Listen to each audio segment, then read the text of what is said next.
Hi, Billy Boy. Blue, I said hi to you in the chat.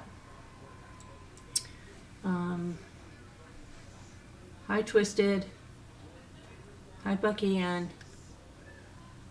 Okay, let me get to this. Okay, and just before we start, I have Twisted. I have all your stuff packed up. I didn't. I'll go through and send you a PayPal request. And Manager, I have all your stuff packed up. It's going to go out tomorrow. And who else? Bucky, I have to get your stuff. It's semi-packed. And then Denise wants her stuff. I'm going to get your stuff out to you. I'm going to do that tomorrow. So a lot of stuff going out tomorrow. I think, Jennifer, get your napkins out. And then I think you had something else over here too. I'm going to try to get everybody's stuff out tomorrow that I can. And then I don't think, and then I heard from Lucky, so that's good. And what else was I going to say? And so, yeah, I am. Okay. Why? They're putting on, they're having about the Brian Walshe case. Oh. A quick rundown. Okay. And let me see, what else do I have? There was the other housekeeping thing I had. Housekeeping? There's somebody else I'm forgetting. Let me see. Denise. Okay, I think I'm okay. I'll see what's going on. All right. Somebody didn't give me. Who didn't give me an address? Sometimes I'm saying I needed an address. Oh no, that's what I have to do. Okay, never mind. I got that. All right, I'm good. Don't worry about it. Hi, Billy Boy. What have you been doing? You following any of these trials, Billy Boy? So Megan Nels sent me a case today, and that's the second case that you see. And then when she did, I went to look at it. Now it's come up everywhere in a lot of things, but it's a horrific case. A Texas little boy, 3 years old. The mother and the boyfriend beat him up brutally, and he was put in a medically induced coma. And the father was updating everybody on Facebook about it. It was horrible. You heard that, housekeeping? Okay. Yeah, that's just, anyway. So, let me see what else. Today, Brian Walshe. It was really, there's always a day like this in every trial where it's just DNA, but this was the most crazy thing because the forensic scientists that came on, it's like the prosecution told them, okay, we're going to ask you about the same procedure over and over and over again. I want you to look at us. I want you to look at the jury. I want you to answer that and they were like robots. And it was just, and so could you tell me the procedure for that? And they would say the exact same thing. I put this thing here, I put it, and I put this, and I put that, and I put that. Can you tell us again for this item what you did? That's all it was. They weren't even going over results, okay? And then they got to the forensic scientists that gave the results and like all of this stuff, like in the hacksaw, came back for, Anna and the towel for Anna. So, yeah, but it's really hard to sit through. And not only that, they kept taking sidebars, really long ones. In fact, there was a time when they had someone on the stand and I thought the TV froze because she was just completely frozen. And then the only way I knew the TV didn't freeze is her eyes blinked. But that's how long they were like in sidebar. It was ridiculous. So the only thing that I saw today that's anything to talk about is when he goes to Home Goods. So they have him going to Home Goods, and he's buying rugs. And that was about the size of it. And then the judge let them go home, and she goes, okay, jurors, tomorrow I think we're going to reach the end of the evidence, meaning that the prosecution is going to be resting their case. And I don't know. I'm looking for this thing here. I don't think he would be going on the stand, but you never know. He's pompous, maybe. He thinks he could do something. I don't know.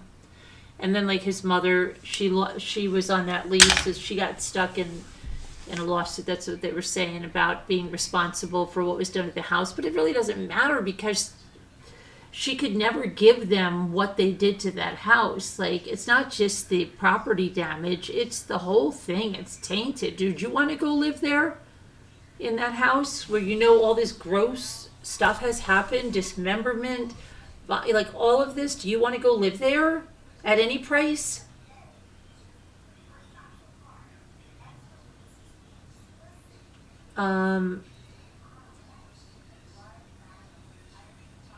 Anything? Would you live there, Billy Boy? Would you want to go live in that house if you got it for a good deal? I wouldn't want to go live in that house. I wouldn't want to be running around the basement doing anything. In that whole alcove where he took her apart. The bedroom, like, would you want to live there? So that's what I mean. When you rent a house out, you really got to think, like, what if you get these wackos that commit a murder in your house?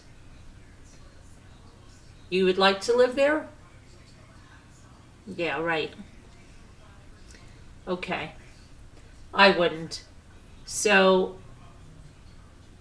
I couldn't stay awake watching. Oh, I know, right? It's boring as AF. It really is. I mean, and it's boring AF for the jury too, okay? Like, once they go over the procedure, then they should say, okay, the procedure's the same for everything. It was just ridiculous. It really was. And did you see the one guy that had the glasses and it made it look like he was wearing purple eyeshadow? And I really didn't know whether he had purple eyeshadow on or not. But then I'm pretty sure it's the glasses and some kind of light that was hitting it. Did anyone see that? Stop that, Billy Boy. Don't say that. Don't say that, Billy Boy. You really don't want demons. No, you don't. Stop it. And so yeah, so tomorrow they're gonna wrap it up with and I don't know if does anybody think Brian Walshe will testify? It really was boring. So now you got this. Did anybody follow the case of Dawson Zamora? Anyone? Because Megan now sent it over to me and said, can you check this out? So I'll tell you, we can check out this. It's been going on, see, because he was I think he was in a coma for 51 days. Let me see if that's correct.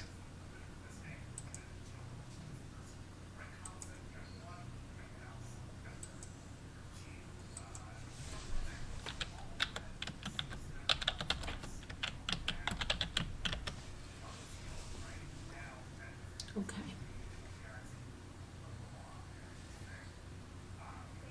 All right, so this is in McKinney, Texas. So this is the mother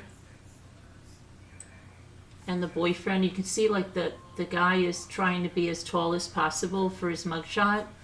He's trying to put his head up like that. And she scarily looks like some actress, I can't remember her name, but so they have had charges against the mother, Chelsea Berg, the woman you see there. Her charges have been upgraded to capital murder. And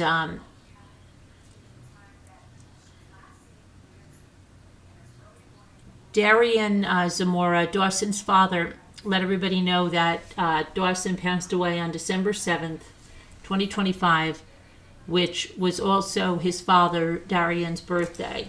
And he said, my son Dawson has passed away. He held on to spend one last birthday with me and refused to go until then.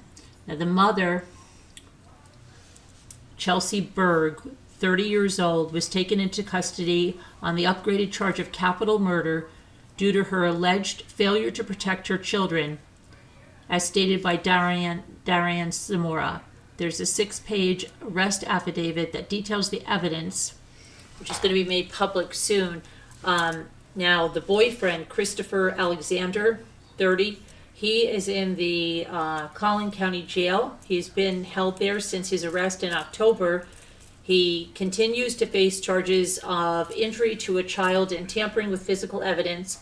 The couple was initially arrested after Alexander took the child to a hospital on October 14th. He told the medical staff that, I believe he said the child fell off a bed, but the little 3-year-old boy had severe brain trauma and extensive bruising. The injuries were deemed inconsistent with Alexander's explanation that the child may have fallen off a bed. The initial affidavits revealed text messages between Berg and Alexander dating back weeks, which showed that the mother, Chelsea Berg, was aware of previous injuries and had warned Alexander that he was quite literally a threat to her son. Okay, but she continued to stay with this guy. Let me see here. Here's Dawson. Let's see if that goes over there.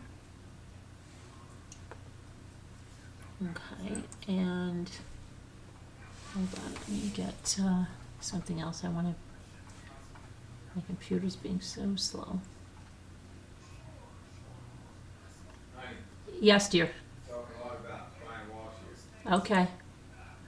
And this is a picture of his father that he posted.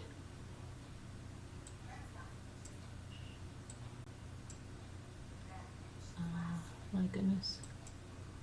Oops. Come on. Wow.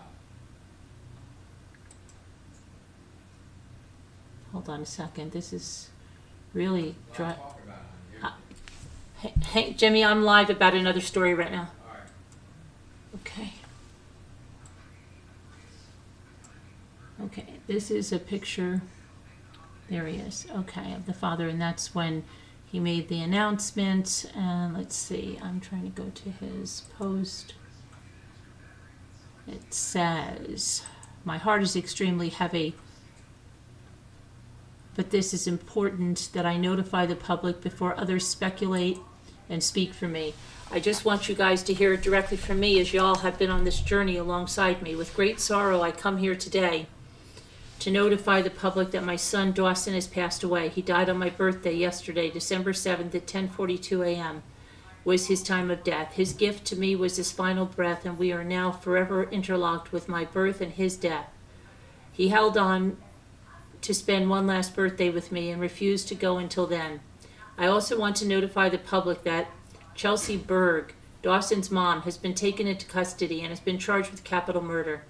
She's being charged at the highest degree due to her lack of effort in protecting our children. There will be a 6-page arrest affidavit that will become public with evidence of her involvement, and this is why I'm coming out publicly now before others get their hands on it. What will come out absolutely breaks my heart all over again. My son didn't have to die. This could have been prevented. He should have been protected, and now he was murdered. My 3-year-old murdered. And I'm left carrying this, and I don't know where to go from here. I'm at a loss of words, so please keep my daughter Harper and I in your prayers as I come up with a way to navigate all of this. I'm taking this day by day, decision by decision, with no playbook on how to do life like this. I'm 31 years old, having to bury my 3-year-old son, and I obviously wasn't prepared for this because we shouldn't have to bury our children. I haven't lost a family member or a friend, and now this is my first experience of death. As always, thank you to my friends, my family, even strangers coming to my aid to keep me on my feet. Thank you to the District Attorney's Office, the judges, my attorney, the McKinney Police Department, all helping find justice for my son. My biggest thank you is to the medical staff that did everything they could and allowing me the opportunity to say goodbye to my son, allowing me the opportunity to hold him as he took his final breath.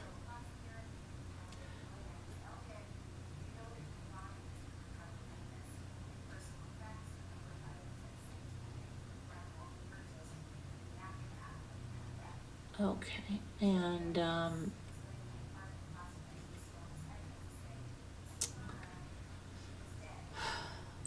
let's see, there's some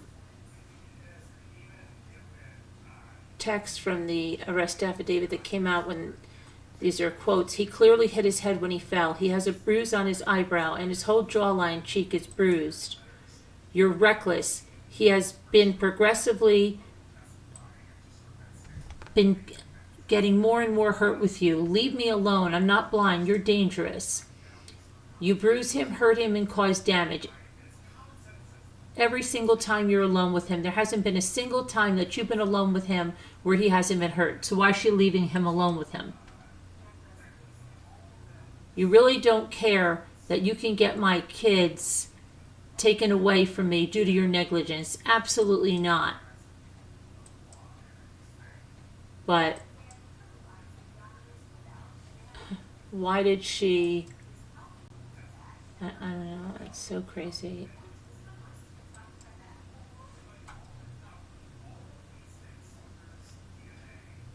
All right, let's see here now.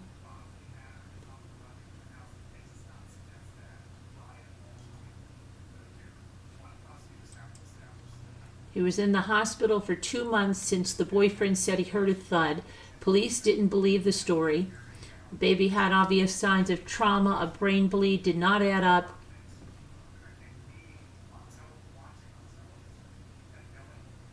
Let's see.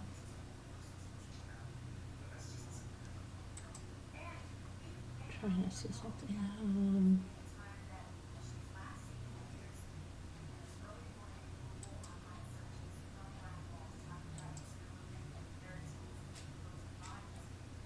Okay, let me just go over here and try to get something.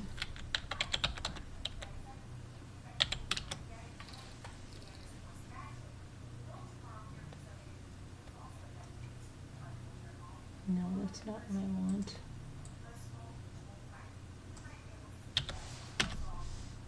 Okay. What is going on?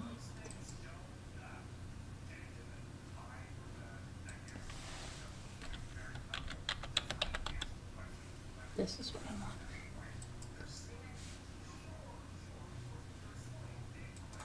Okay.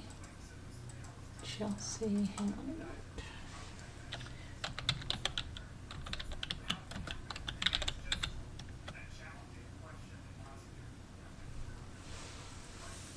Let's see what's in here.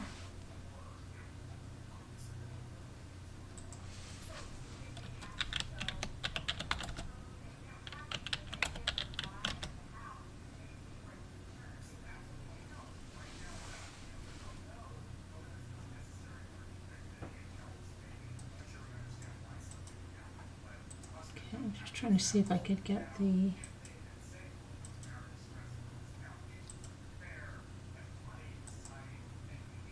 Come on.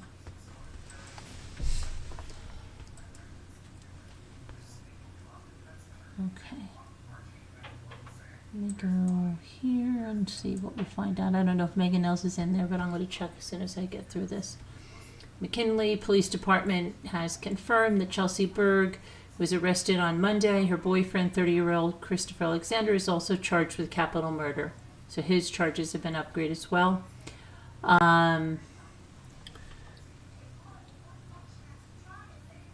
The case began when officers responded to the Medical City McKinney Hospital on October 14th regarding a 3-year-old who was brought into the emergency room. Medical staff said the child had serious injuries and was unresponsive when he arrived at the hospital. According to the arrest affidavit, Alexander brought the child to the hospital. He claimed he found the boy after hearing a thud from another room. There was another case like this. I remember that. There were many cases like this where the boyfriends say that. I remember clearly like one on film or something.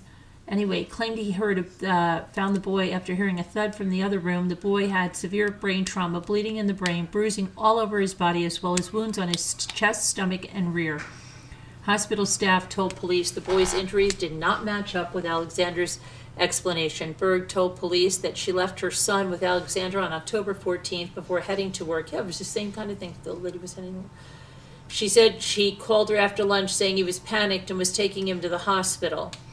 Berg was shown pictures of her son and was adamant he didn't have those injuries when she went to work that morning. Police obtained warrants for Berg and Alexander's phones, which revealed text messages talking about bruises and injuries to the boy over a month prior to October 14th.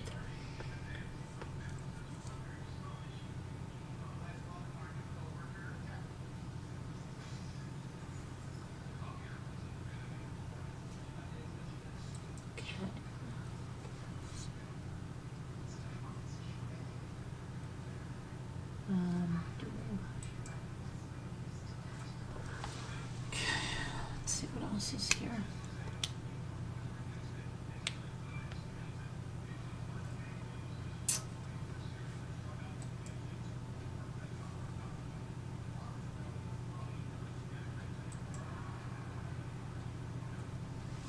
Okay. All right, let me see. Child Dawson Zamora died on Sunday, December 7th, 2025, date of his father's birthday.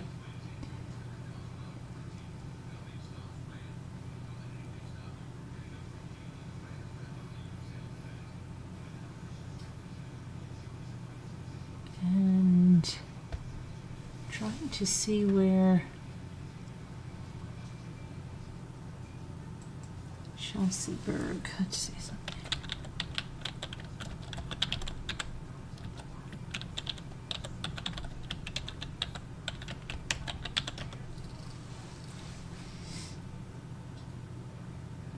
Okay, I think I have what I'm looking for now. See something. Well, her initial arrest. Okay, let's see. Here's her initial arrest.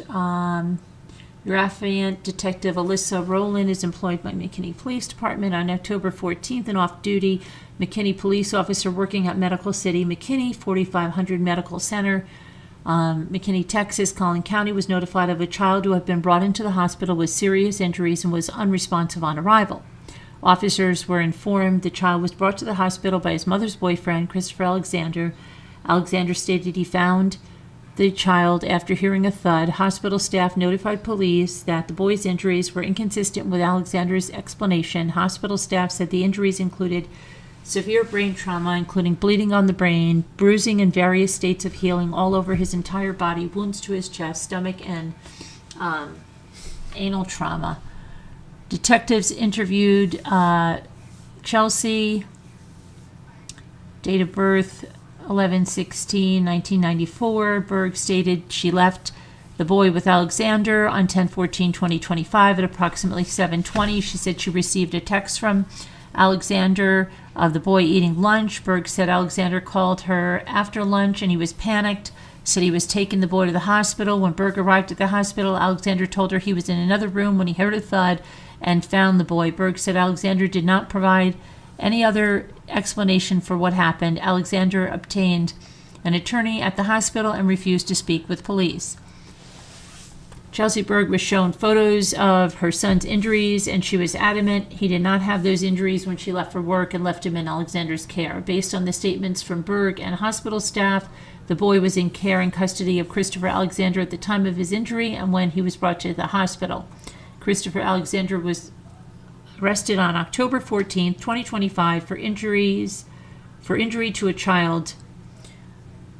During the course of the investigation, detectives obtained search warrants for Chelsea and Christopher's cell phones. A search of Chelsea's cell phone located numerous messages between her and Alexander discussing bruising and injuries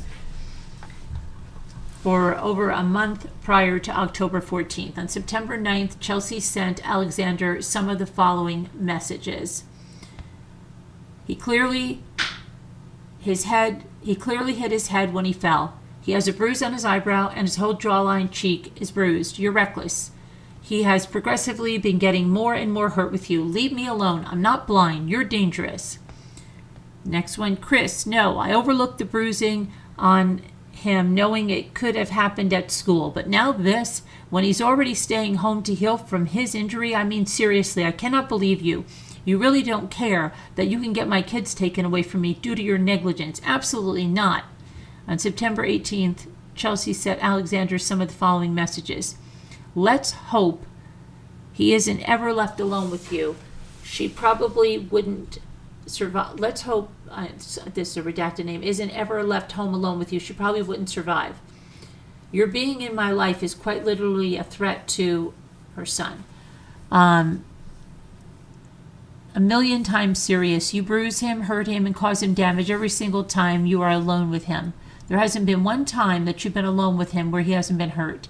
Detective Rowland does believe Chelsea did intentionally and knowingly, by omission, cause serious bodily injury to the son, a child 14 years of age or younger, by allowing Christopher Alexander access to him, and the defendant has a duty to act as a parent and a primary caregiver.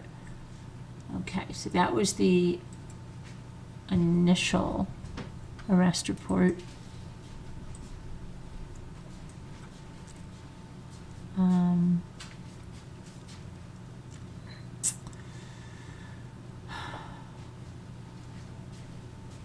Let me see here.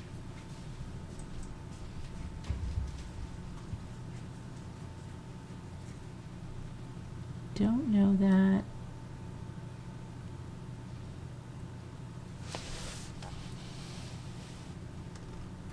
Okay, let me see if Megan else is in here.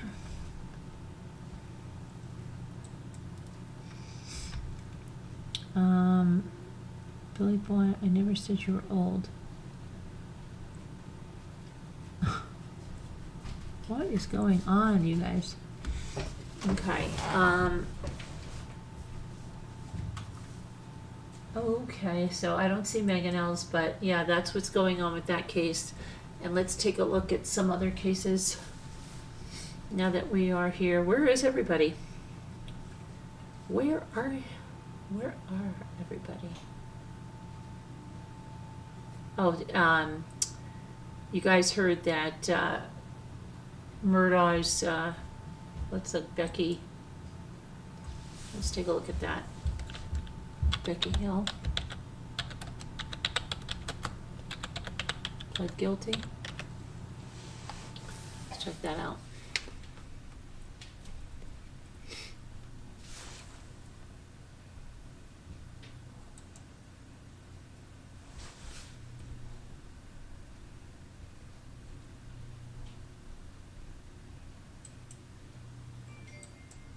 Becky Hill.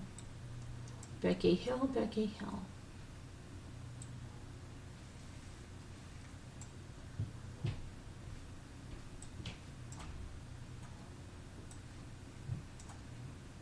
Come on. Becky, get in there.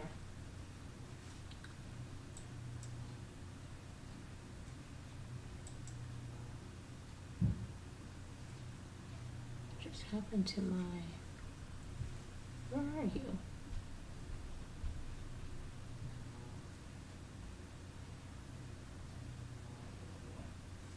Something just happened to where I was. Okay. Computer's really acting wacky.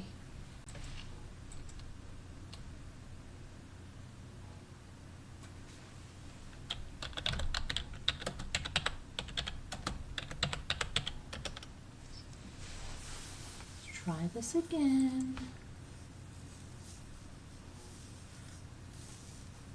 Okay, so Becky Hill, the court clerk who helped with the Alex Murdaugh trial, pleads guilty to showing sealed exhibits.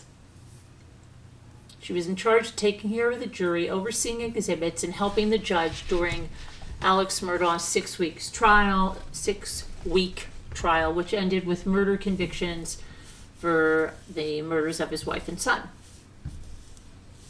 Now comes Becky Hill, the former court clerk in South Carolina, and she pled guilty to criminal charges Monday for showing sealed court exhibits to a photographer and lying about it in court.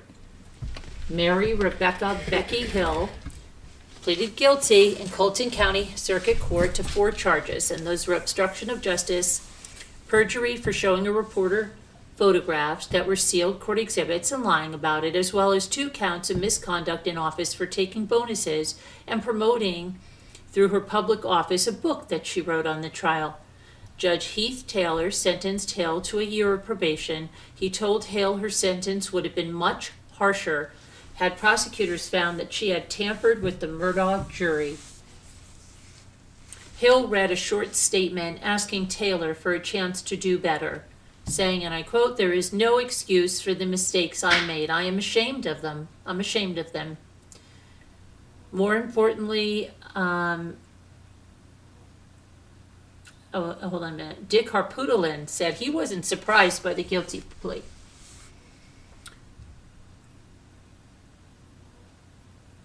Harputolin said, more importantly, the agency expected to impartially investigate these charges has a vested interest in avoiding any outcome that would question the verdict of the initial Alex Murdaugh murder trial. If Becky admittedly perjured herself in the jury tampering hearing held by Judge Toll, what else could she have lied about? Hill was in charge of taking care of the jury and overseeing the exhibits and helping the jury, which ended again with the conviction of Alex Murdaugh. The case involved power, danger, money, privilege in the South, backwoods lawyer in the South. Hill played a prominent part as Murdaugh's appeals his convictions and a sentence of life without parole. His lawyer said that Hill tried to influence jurors to vote guilty and that she was biased against Murdaugh for her book. Let me see. A South Carolina criminal defense attorney named Dane Phillips said that he doesn't think that Hill's guilty plea will affect Alex Murdaugh's attempt at a retrial. That's still their first issue. The first issue they raise is whether he was denied his constitutional right to a fair and impartial trial by a jury of his peers, free from any outside influence. That issue is still in play on appeal. The state's just not prosecuting her for it.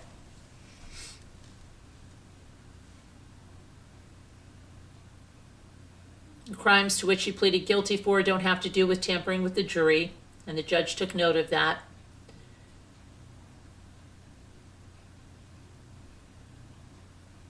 During Monday's hearing, Solicitor Rick Hubbard told the judge that a journalist told investigators that Hill showed graphic crime scene photos to several media members, but he didn't name the media members, the journalists. Murdaugh is also serving a separate sentence of decades in prison for admitting stealing millions of dollars from settlements for clients who suffered horrible injuries or deaths. Initial appeal by Murdaugh's lawyers was denied. Judge Jean Toll said that she wasn't sure Hill had told the truth about her dealings with jurors and that Hill was attracted by the siren call of celebrity status. Some of Hill's charges concern Alex's trial. The arrest warrant said that Becky Hill violated a judge's order to keep sealed photographs from the public. The second warrant said that she lied to Toll during a January 2024 hearing when Toll asked, "Did you allow anyone from the press to view the sealed exhibits?" One of the charges, misconduct in office, involved money that investigators say that Hill took for herself, and that they said that included nearly $10,000 meant for bonuses from federal money meant to improve child support collection and about $2,000 from the clerk of court's office. The warrant on the other misconduct charge said Hill used her public role as clerk of court to promote her book about the Murdaugh trial. She was also accused in May 2024 of 76 counts of ethics violations. And she allowed a photo of Alex Murdaugh in a holding cell to be taken to promote her book about the trial and used county money to buy dozens of lunches for her staff, prosecutors, and a vendor. She also struck a deal with a documentary maker to use the county courtroom in exchange for promoting her book about the trial, which she later admitted had plagiarized passages, according to the South Carolina Ethics Commission complaint. She resigned March of 2024 during the last year of her 4-year term, citing the public scrutiny of the Murdaugh trial and saying she wanted to spend time with her grandchildren. Okay, so yeah. So now you're up to speed on that. Let's see what else.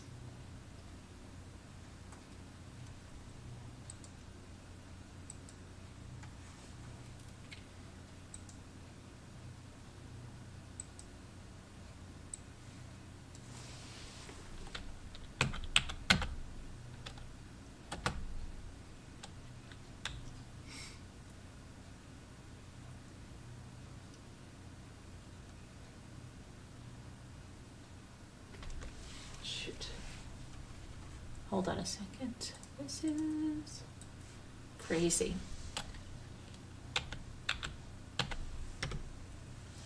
Okay. Now that's crazy.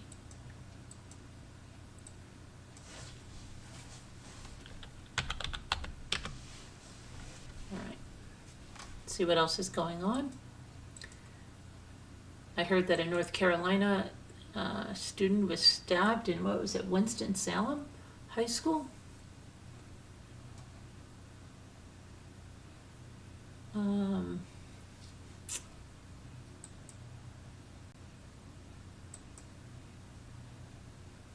They're having a lot of complications from cosmetic surgery.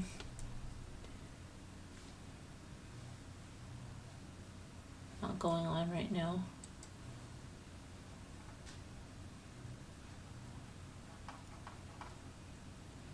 An Australian mother is apparently fighting for her life in a Vietnamese medical facility after cosmetic procedures went wrong.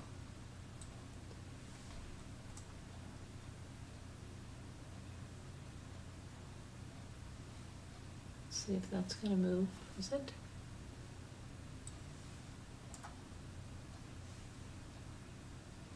An Australian mom of 3, Chloe Mode, 31, from Perth, had traveled to a Vietnamese coastal destination with her spouse, Josh, youngest child, Elijah. As the opening leg of their family getaway, the family had planned to continue their journey through Bali, Hong Kong, and Singapore. When visiting Vietnam, the family settled in Da Nang, and Mode said that she was set to receive rhinoplasty along with a blepharoplasty, which reshapes the eyelids. I don't even know how to pronounce that. The cosmetic operations are typically regarded as routine procedures, but the day following her operations, the mother began experiencing sudden illness, leading to a return to the medical facility. She started to feel strange. She had a bit of pain in other areas besides the surgery site. And she took the prescribed medication from the doctors, and she laid down to rest. A few hours later, when Josh came back to check on her, she wasn't responding well. And then she stopped breathing. Her brother Rod said he believes that in those few hours, her organs had started shutting down quickly. He caught the earliest flight to Vietnam from Australia upon learning about his sister's condition.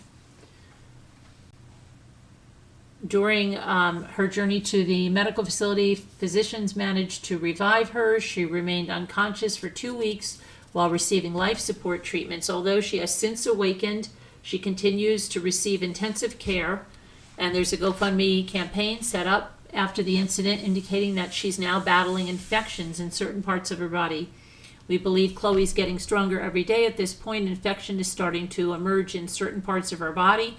The doctors are doing their best to fight it, according to her brother. The cause of the serious medical crisis remains a mystery, and officials are now conducting an investigation.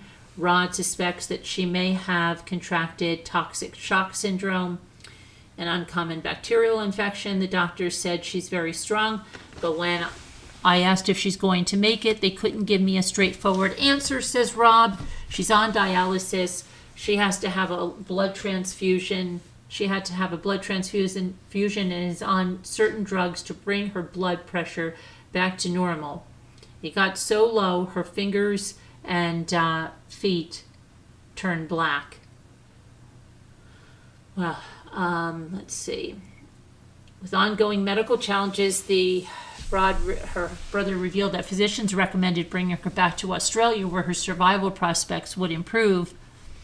And the fundraising campaign on GoFundMe will help finance that expensive medical evacuation flight back to Australia.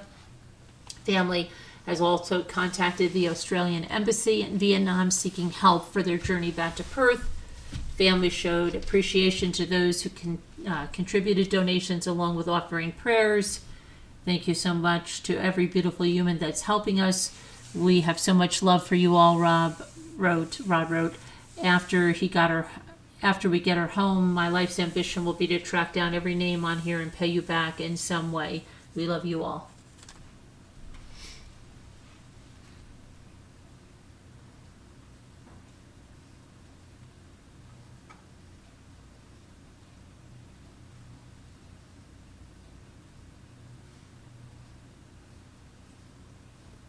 Okay, let's see what else.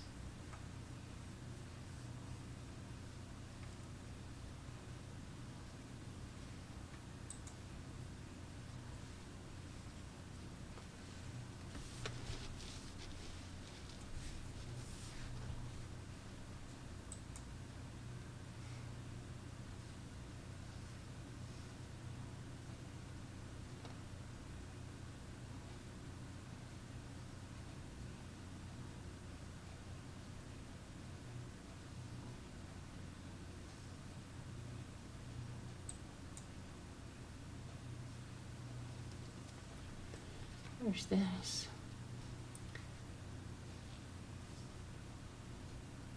A mega church's pastor's son described as among the worst he has ever seen. Wow. Indiana. Pendleton, Indiana. Mega church.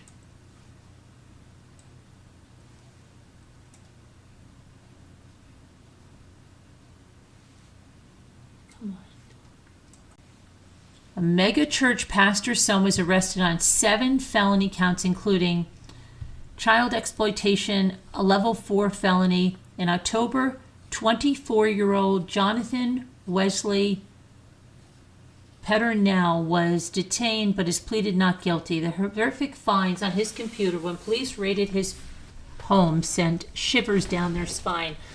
On October 23rd, Jonathan Peternell from Pendleton, Indiana, the son of megachurch pastor Nathan Peternell, was arrested. Came after the Hamilton County Metro Internet Crimes Against Children Task Force seized electronic devices from the 24-year-old's home. It occurred after police had received a cyber tip from the National Center for Missing and Exploited Children, submitted by Snapchat. It showed 5 files of suspected child abuse material, including very young children. The police's statement included disturbing details of what was found in Peternell's electronic devices. Okay, it's horrible stuff, and let's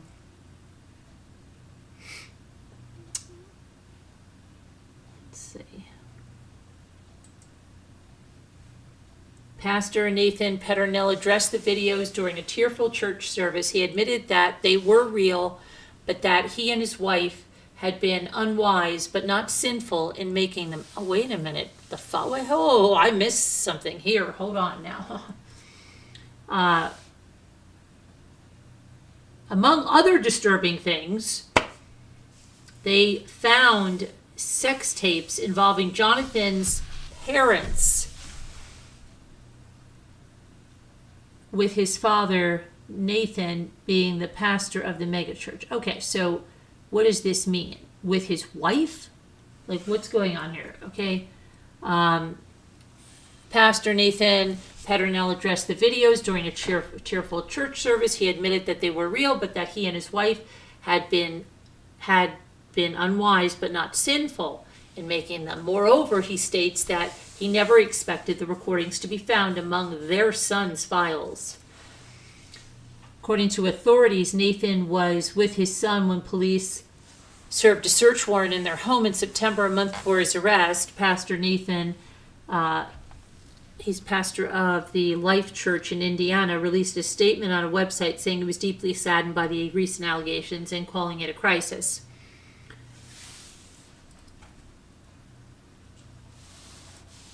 Pastor Chad McCarthy, superintendent of the Assemblies of God, addressed Life Church on November 16, saying, "I've known Pastor Nathan for more than 2 decades, and this is what I know about your pastor. He's a man of character and integrity. He's a man that loves his family, and he's a man that loves God."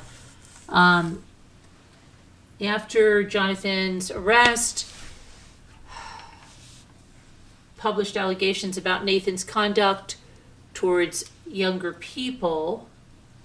One former member of the pastor's youth group claimed that he had asked her about sex and talked to them about his own sex life. The news outlet reported that the woman named Paige received marriage counseling when she was only 17 years old, which contained very explicit and graphic questions. McAtee, the other pastor, left a statement saying news of the church has been very disappointing and very, very upsetting. Some of it even seemed unbelievable. I understand that this storm will pass for most of us in the room, but your pastor's heart and your pastor's family will never be the same. He said, and he encouraged churchgoers not to be gossiping, crying, and complaining, as well as remain faithful. If somebody is leading, but everybody's gossiping, we've got a problem. Let your leaders lead you, whether it's at church house or whether it's at the church house or your house. Jonathan has pled not guilty and was released on bond. His attorney has not issued a public statement, and details about what's next are still unclear.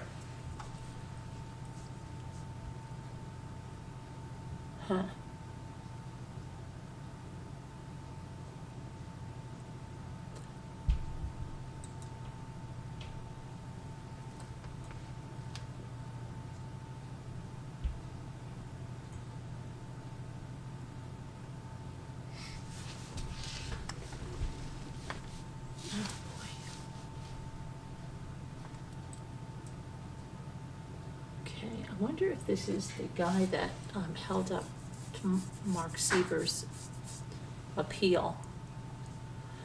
Florida executes man who killed mom in one of the most cruel cases in history.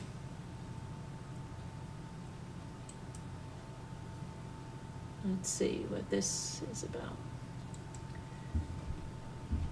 I wonder if this is the case that held up the Siever's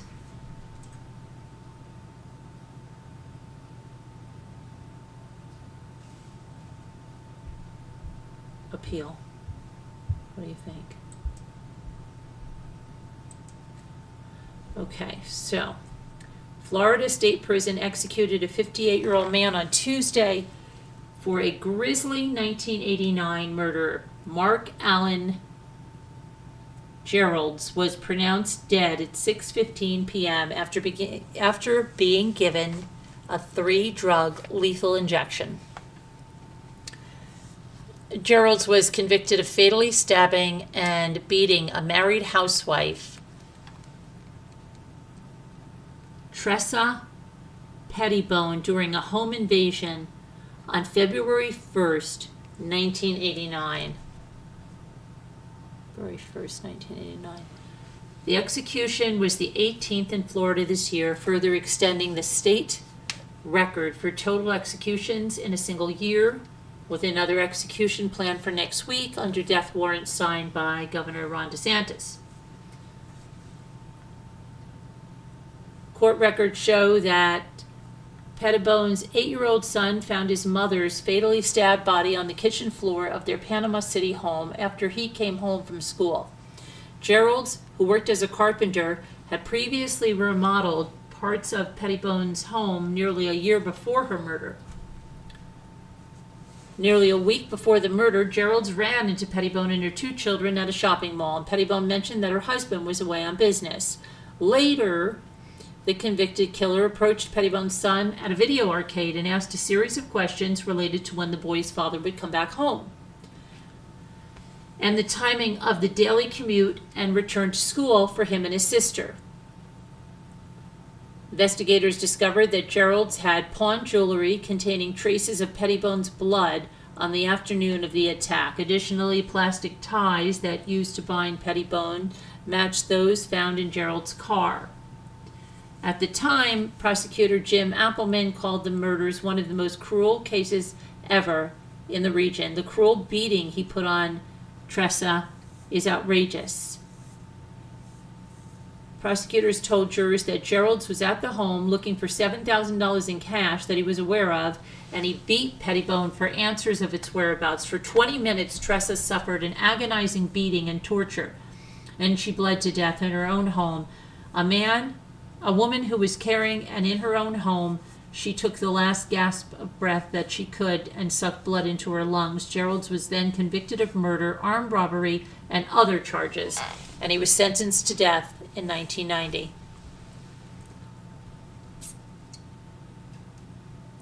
Florida Supreme Court later vacated his sentence but affirmed the conviction, and Gerald's was resentenced to death in 92. After a death warrant was signed last month and his execution date set, Gerald's told the judge he wasn't interested in fighting the execution, and the judge signed off on that decision.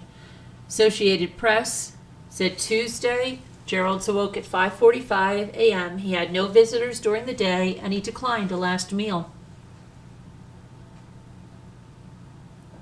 He did not meet with any spiritual advisor,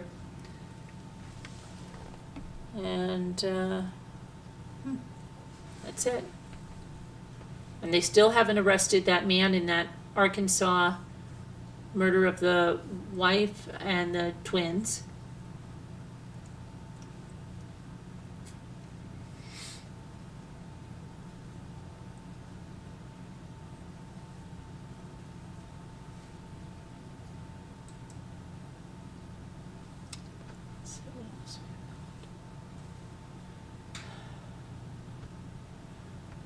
Okay, what is this about? Let's see this.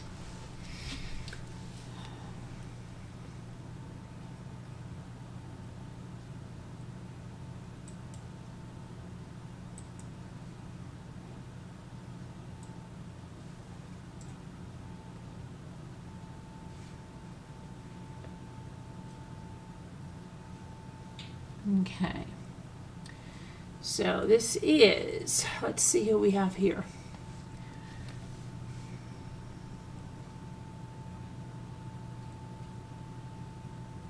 Pickens County Sheriff's Office.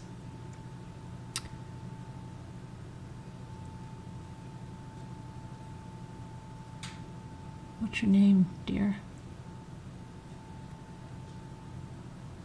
Nicole Michelle Heap told investigators she shot her fiance, David Drayton. She shot him in self-defense after an argument between the two. She's pled guilty to a charge of voluntary manslaughter in connection to the shooting. She's been sentenced to 25 years in the state prison system.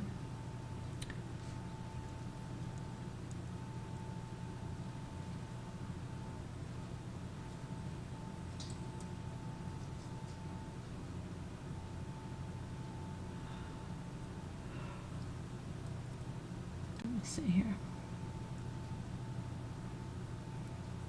OnlyFans model turned killer makes a sickening demand from prison.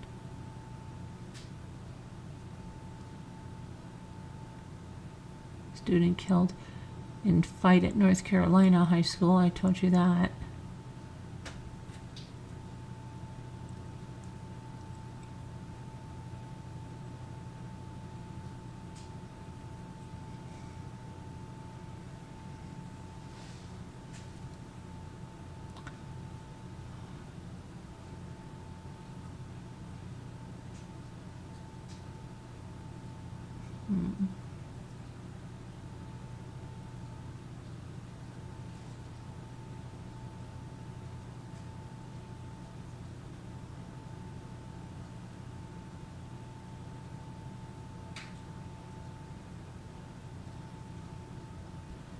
What the heck? Who's this?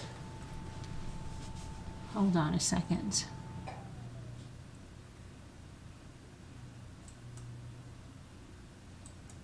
This guy right here.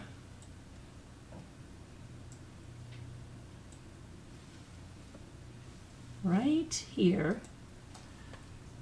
Christopher Brayton, Jefferson County Sheriff's Office in Missouri. They say the man entered a house that he once shared with his ex-girlfriend. And he climbed into bed with her while she was sleeping, telling her I'm home, before he attacked her and threatened to kill her. He's 31 years old, charged with domestic assault for 2 separate domestic violence incidents that occurred 2 days apart in October. He also has another case pending where he's charged with domestic assault based on 2 alleged incidents that occurred on June 17th and July 3rd. The victim of all the domestic assaults is the same person. He appeared in court on Monday for the October incidents, which are detailed in a probable cause statement. Victim stated she was sleeping in her bed on the morning of 10/16/2025 at approximately 8 a.m. She found someone touch her and state, "I'm home." Wow. Brayton's ex had gotten an order of protection against Brayton and kicked him out of the home they shared. He showed up that day and hid her cell phone so she couldn't call 911. He would not let her leave the bedroom. After some time passed, she managed to make a run for it. He followed her. He began pushing and slapping her. He also threw her to the ground repeatedly as she tried to get into her car and leave. He followed her and placed his feet in front of her, pushed her, causing her to fall to the ground.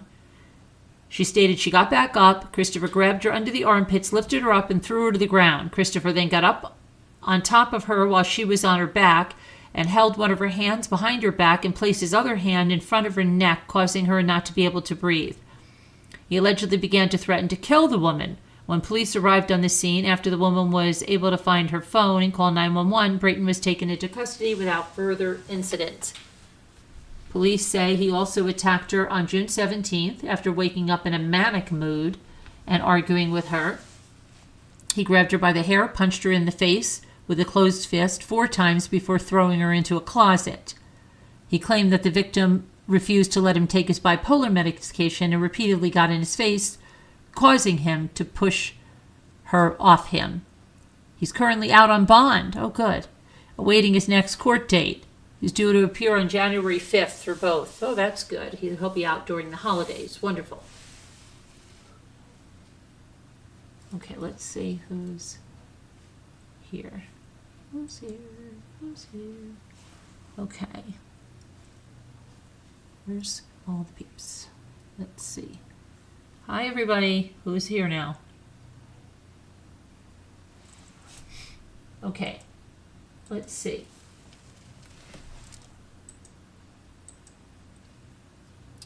Let me get these down. Okay. I've got to put, hold on, I got to put some wood on the fire. Be right there. Where are all our peeps? Amy's Justice League, you need to come in here, girl, because I have to do that thing. I've got to put wood on the fire. You're right there.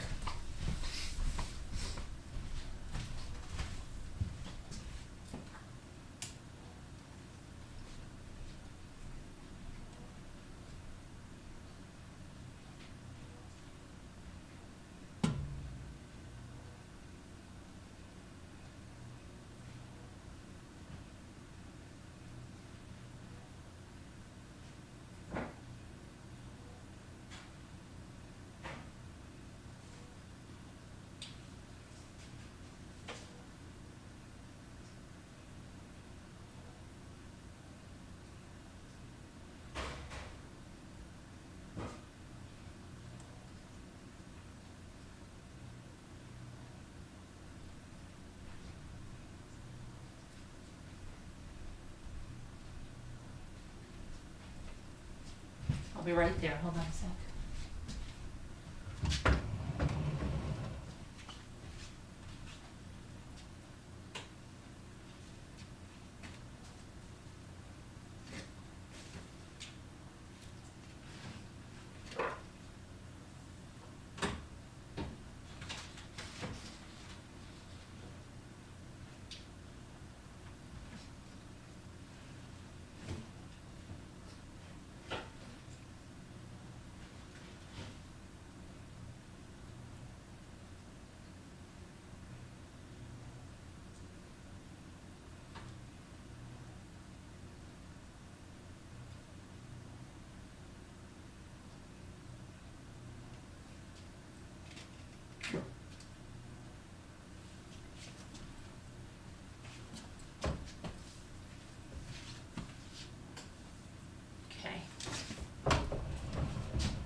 hungry. I don't know what the heck is wrong.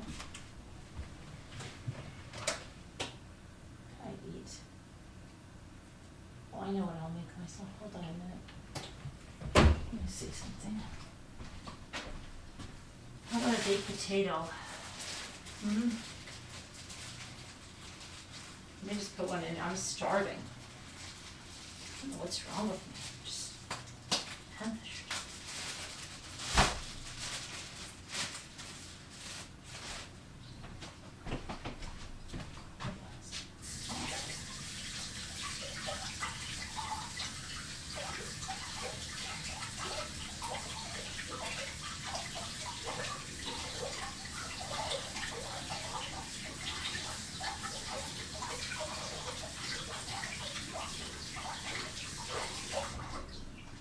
Oh, good, I left my, hold on, good, I left my half and half out. That's not supposed to be on.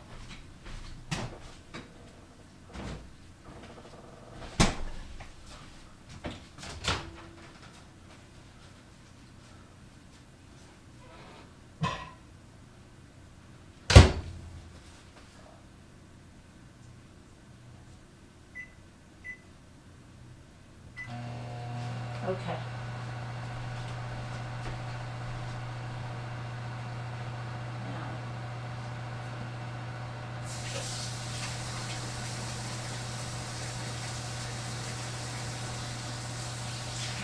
I also want a cup of tea because I don't know what. Interesting.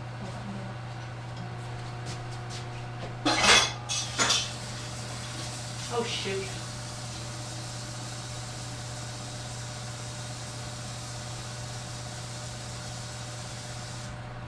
Okay. Alright, let's see what's going on now.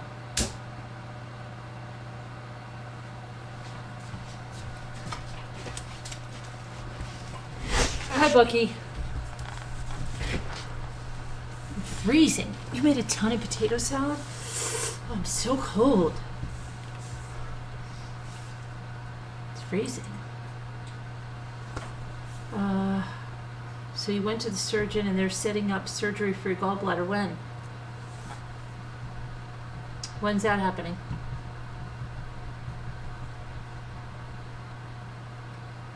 When is that happening?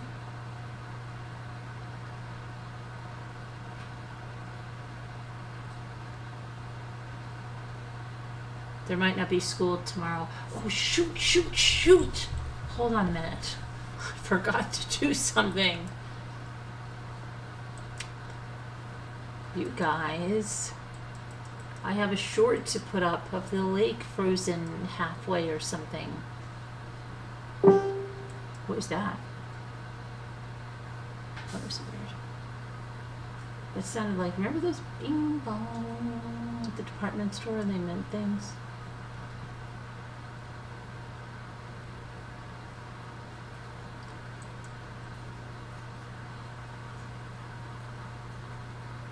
Well, call in. We're at the fun part of the show if you want to call in and talk about your gallbladder. If you want Bucky to call in and talk about her gallbladder, we can take a gallbladder call.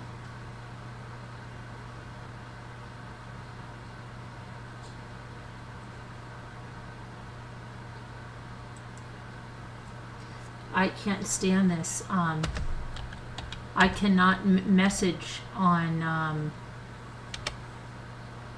Messenger anymore on my computer. I have to put a code in all the time, and then even when I do, it doesn't want to let me message. It's so strange. And then I'll send something, it'll say it's not sent.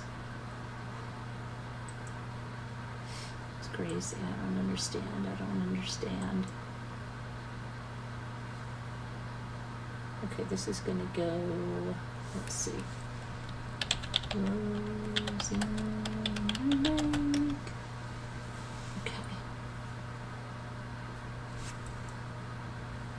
I'll just create this. Did you see there was an airplane crash on 95 and it hit a car? It was like horrific. I hope everybody's okay. car was still going along. I mean, it just like landed on top of the car, and then it was a small plane, and I don't know where on 95. Did you guys hear that?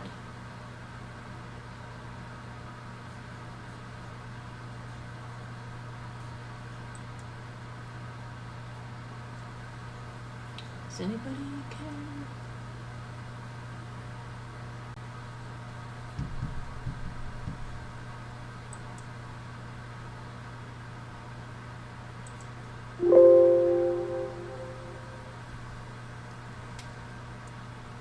Okay, let me see now. Where the heck?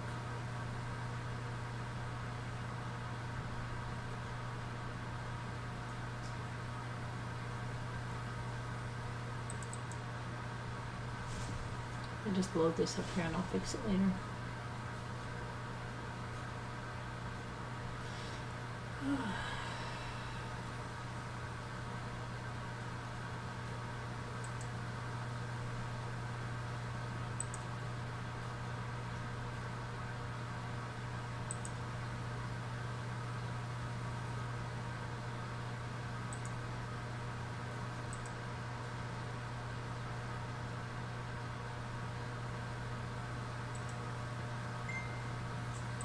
Okay, that's still good.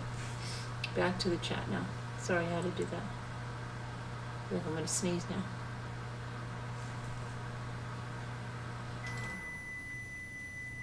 Stay by the microwave. I'm gonna sneeze anyway.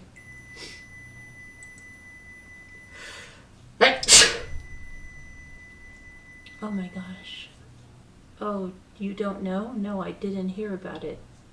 Oh, you don't know? No, I didn't hear about it. I don't know. Hold on. I'm sorry. Oh my gosh. I don't know. I have to find out. Oh my gosh, my teeth.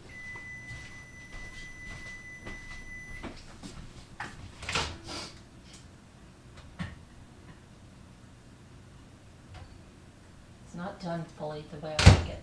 It's not the sensor. I'm gonna get my tea ready. I've got so much work to do tomorrow. It's not even funny.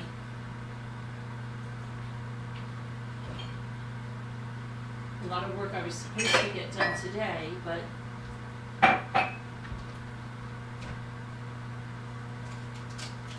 have other issues.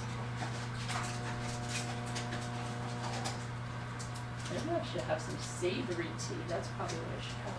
That savory tea that kind of tastes like broth, remember? We probably had some of that.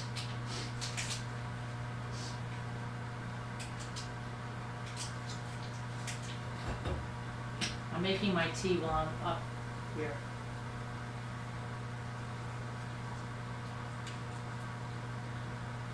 Here's my steaming tea. Okay.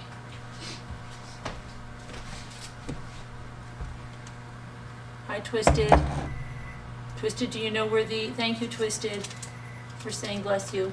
Do you know where the crash is, Twisted? Anybody find out where, I'll look it up in a sec. As soon as I sit down here for a second.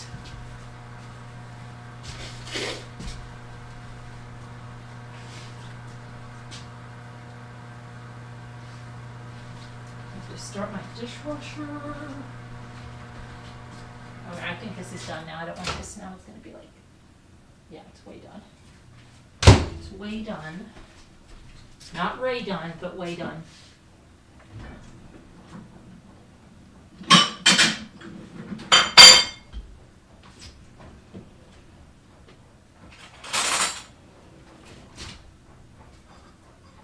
Ouch.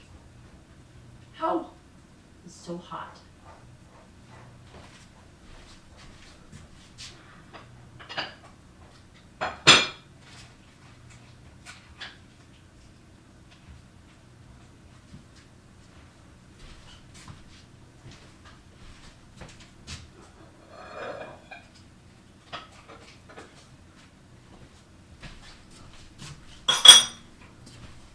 Hold on, I've got to get some pepper. Where's this? rainbow peppercorns. Why not? Why not? Rainbow peppercorns, why not?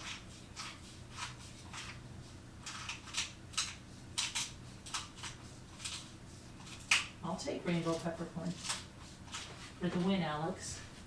Thank you. Okay. I've got to color my hair tomorrow too.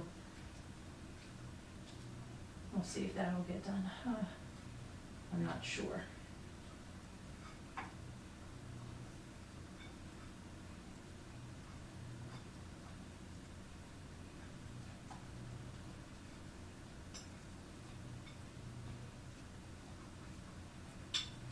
Okay, let's see. What's going on? I'm gonna check out when that plane went down. I'm putting pepper in my potato, my baked potato with butter.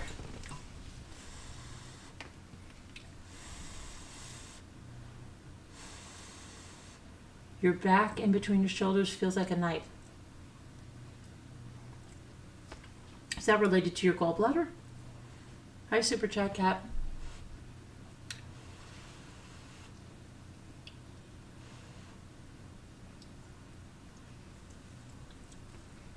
I'm going to look up the 95 right now. I'm going to see where it is, okay?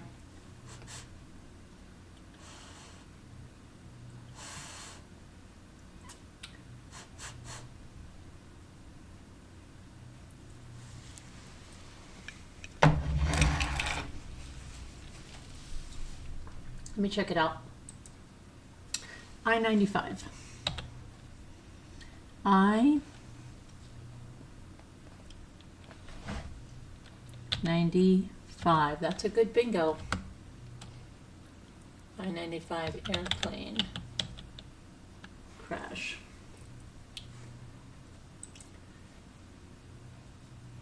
Let's see. Apparently that's not the first one because I'm coming across multiple.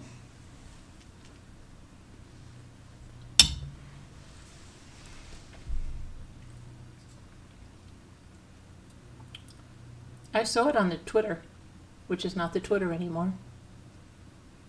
I wonder if it was somebody being a jerk and putting up. No, but it was a real news source. It was a real news thing. It wasn't.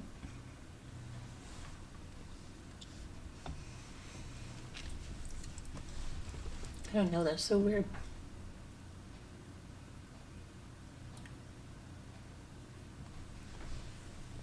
Let me see if I can find it on the Twitter.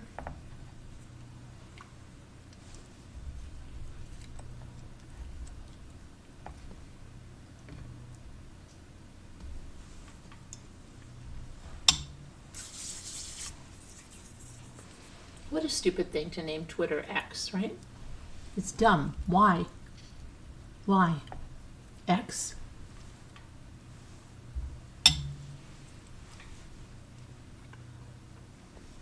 You know, like, you're tweeting. What are you doing when you're on X? You're Xing? I'll X you something. I'm really busy Xing things. What?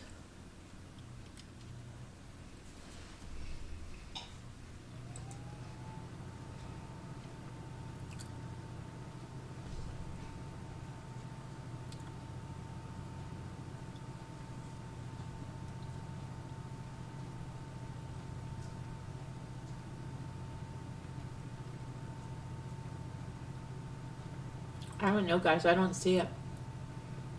I'm going to put the news that I saw it on, okay?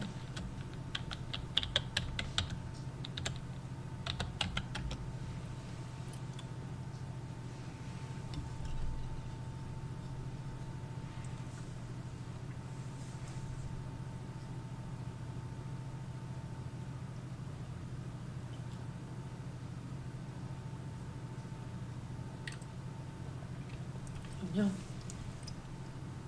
It's crazy. I don't know. I saw it on the X, and nobody else saw it? That's so weird.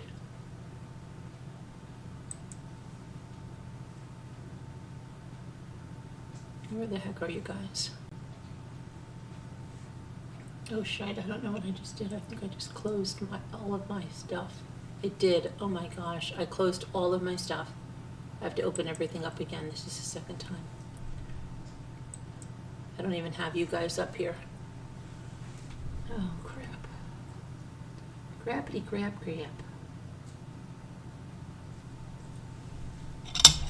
Oh my gosh, where can I find you?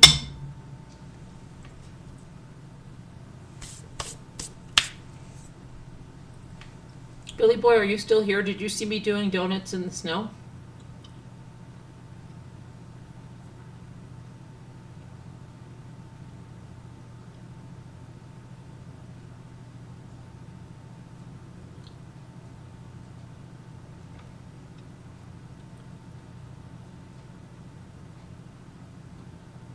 Okay, let's see. I feel like doing a craft or something.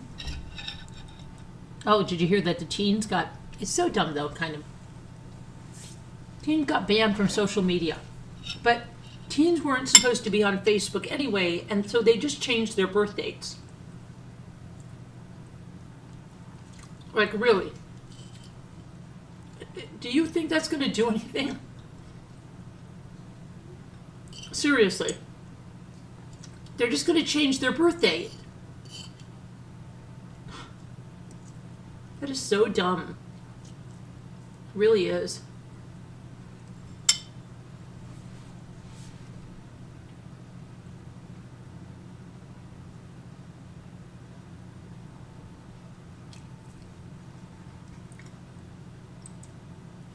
Dum, dum, dum, dum. Okay.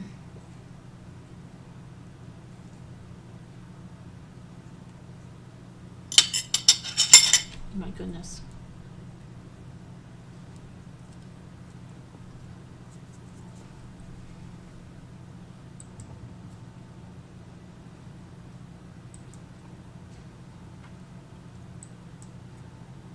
Okay, I'm coming back to the chat now. I finally got back in. Crazy, I got stepped out of there. May. They had the same rule for MySpace. My son was 14. Yeah, they just make the birth date. They've been doing that. I mean, seriously, Facebook is not meant for kids either. And they just changed their birth date.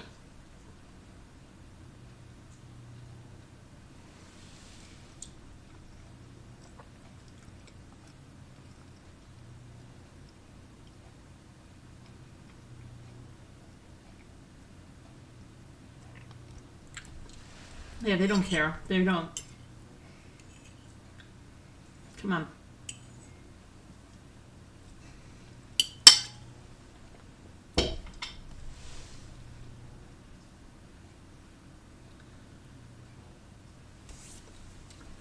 I don't know. I mean, that's like, I don't know. They think that's gonna, I'm sorry, like, whoever got that passed or maybe feels really good about that, I don't think it's gonna make any difference.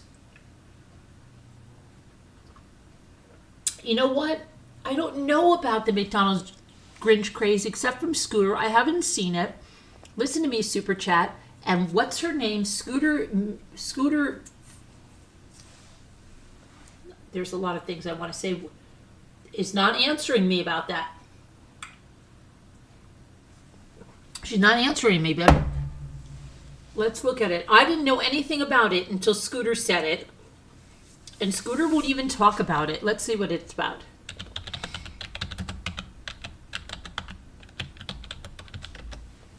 Let's check it out. Okay, here's what it is all about. I'm going to leave this with you for a second while I go I need some kind of something in my tea.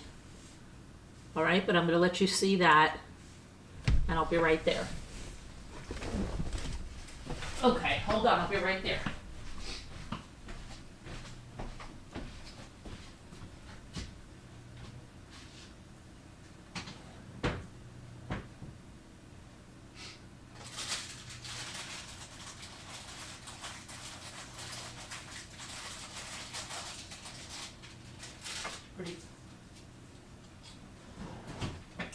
I have to bake some stuff.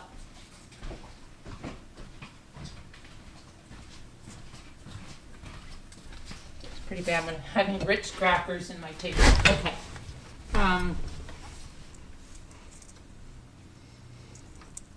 They said it's no roast beast. Oh, that would be funny. That should be at Arby's with the roast beast, right?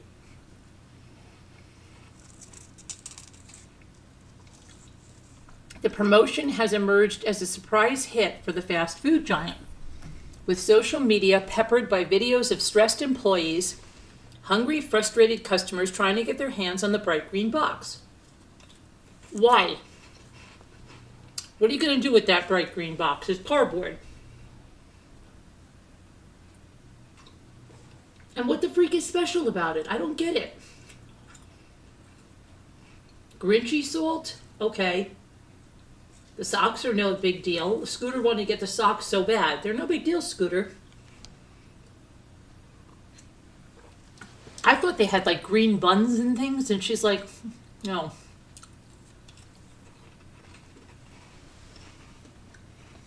McShaker fries. Oh, you put the fries in there with that salt. See, but that's not, I don't like salt, so that's not going to be good for me. The meal, which launched last week, is inspired by Dr. Seuss's Grumpy Green character. Limited time feature dill pickle Grinch salt and McShaker fries. Every Grinch meals includes a pair of holiday socks scribbled with messages from the Grinch himself. Socks come in 4 unhinged colors: yellow, red, blue, and green.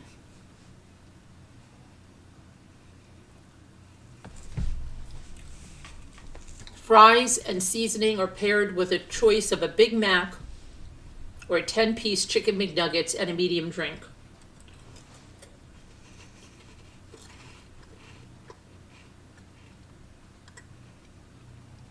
One employee frantically discusses her busy workday in a TikTok post, writing, "The Grinch wheel is the worst."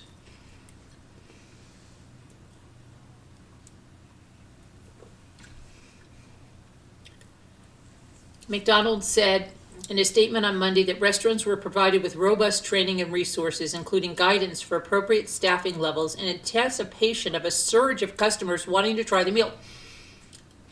I don't get it. His spirited socks have brought so much delight. The Grinch meal is selling left and right. Ha ha ha ha. Oh my gosh. Some customers on the hunt for the meal have posted signs from locations that have sold out. Oh, they have Grinchy signs. Sold out of Grinch meals.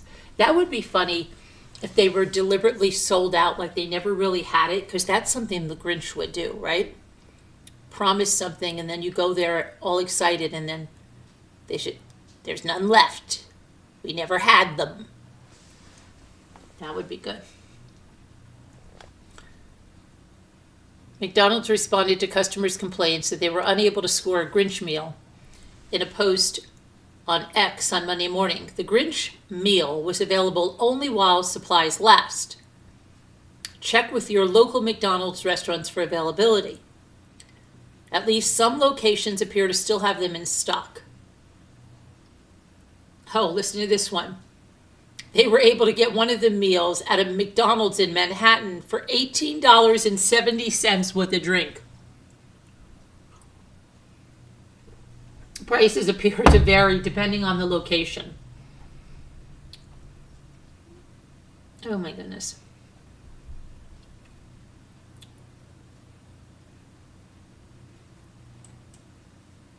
Oh, here's the Grinchy socks.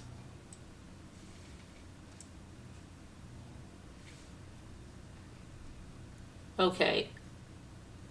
And Scooter will not answer. She will not answer.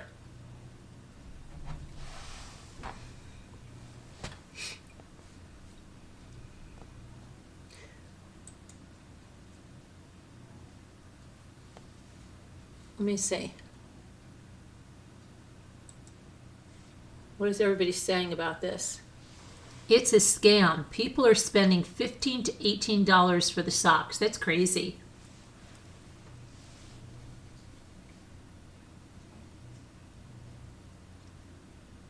Uh-oh, what happened to Chrissy? Hi, Carolyn. You've been watching from the beginning.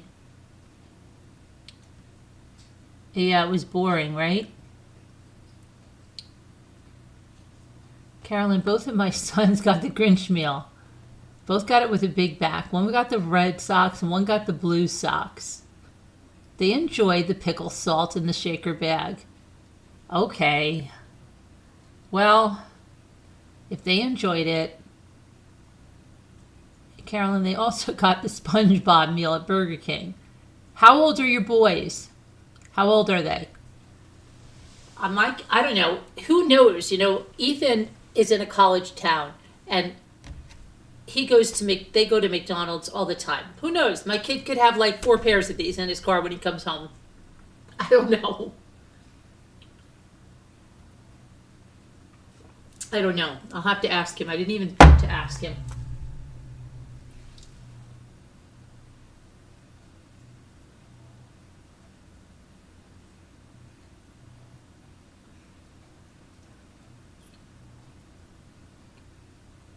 He definitely wouldn't have worn the socks. He would have given them to some girl.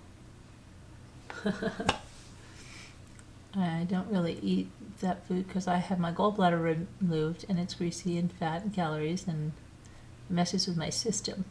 I only had one French fry to try. Oh.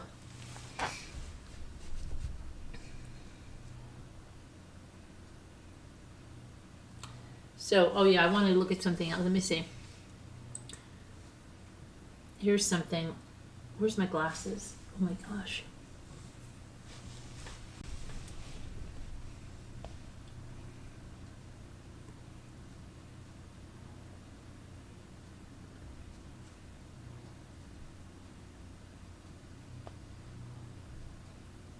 You know, I think somebody was just asking me about these.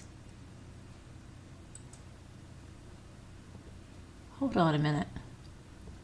I'm pretty sure somebody was asking me about these today.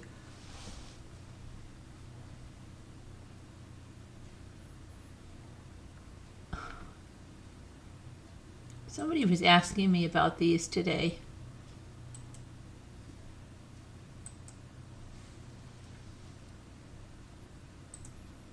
Hold on. These bins.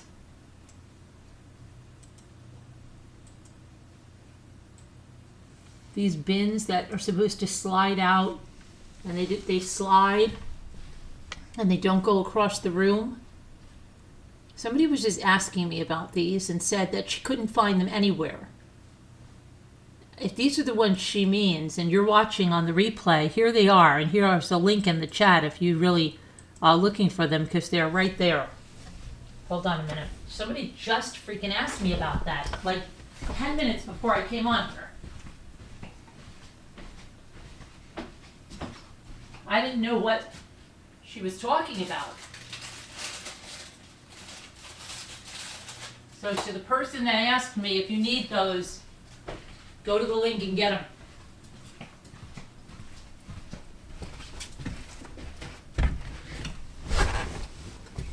Okay.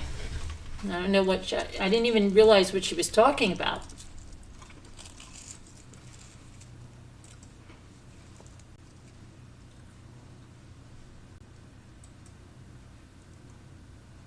Let me see here.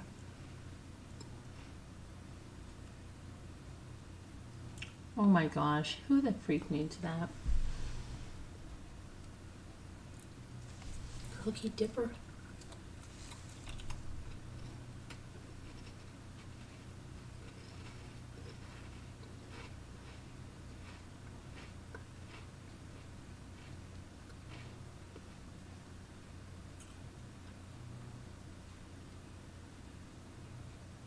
Something.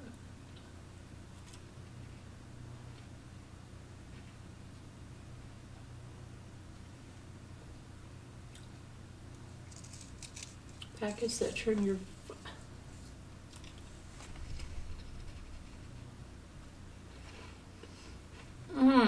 these are the things I was talking about.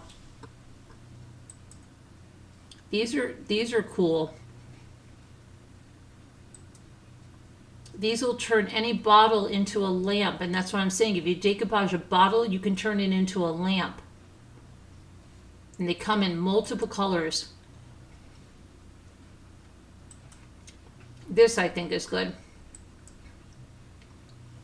I just told somebody about this. These. That I think is a good idea. A 2-pack of those. You can turn any bottle. If you decoupage the bottle and then you put that in there, you have a lamp that you made.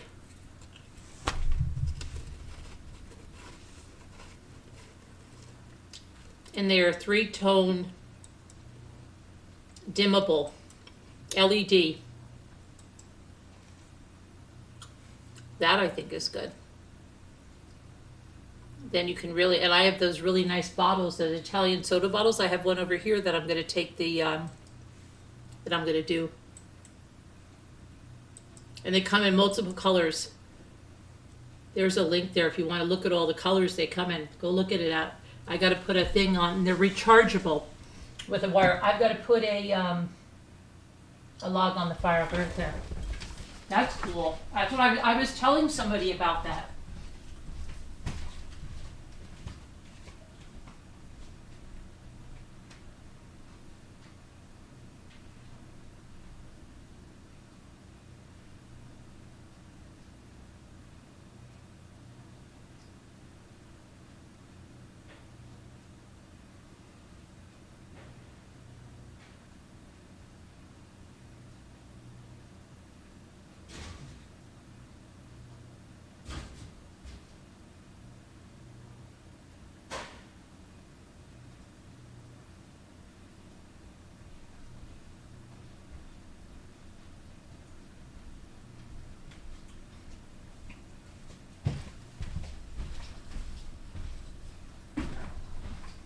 Okay.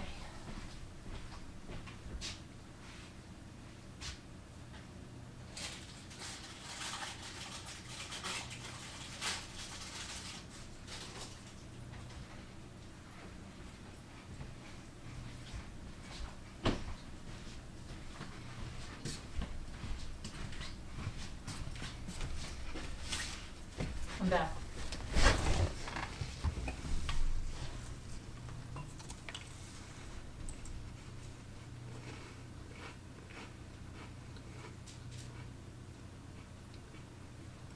They have a lot of different ones.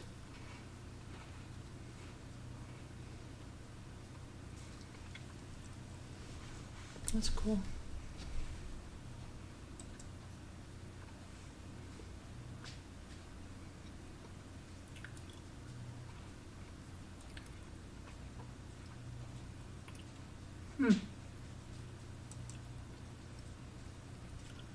Something sounds like it.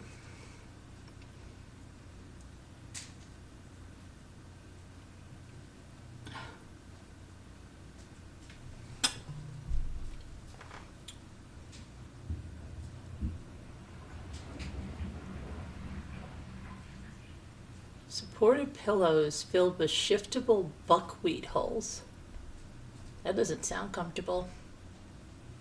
But these are cute. I'm looking at the strangest things on Amazon. These are cute.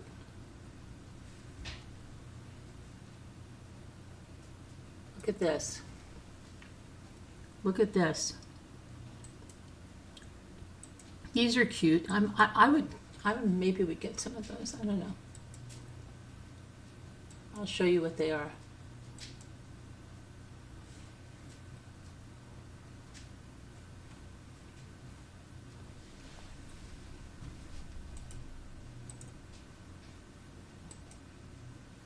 They're keys you can pop on your keyboard. And they look like Pac-Man. Just on certain keys. They're really cheap and fun. If you want to have a fun keyboard. Or maybe you're missing a key, and they even have a SpongeBob one. And they have one that looks like a piece of cheese.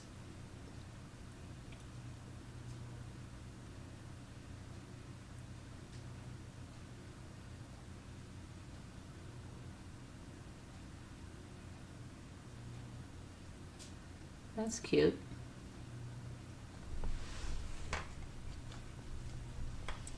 These are a few of my favorite things.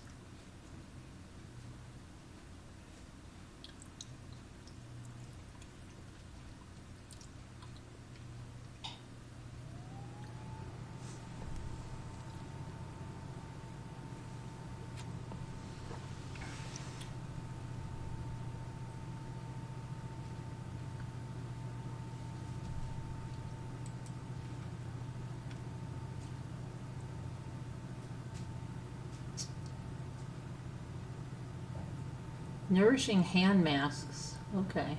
And a communion glove. Okay. Magical highlighters you can actually erase. Okay. Super slim wall adapters for charging in tight spaces. Okay.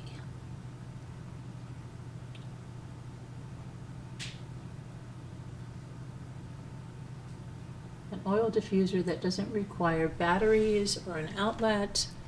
A wall-mounted cat scratch mat. Well, maybe I always get my daughter's cat a scratch thing. But here's a wall-mounted one that... Did I get her a wall-mounted? No, now they say that's not available. Daggone it. I think I got her a wall-mounted one. Got her something. I didn't shop for them at all. Look at these. These are weird sandals. Look at this. Where'd it go? Okay, look. It spreads your toes apart.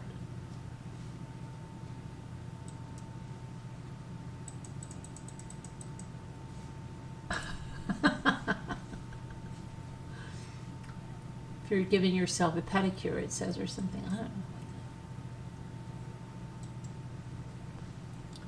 Yeah, pedicure. Pedicure.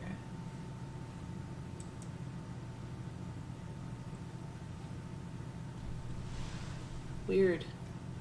Weird.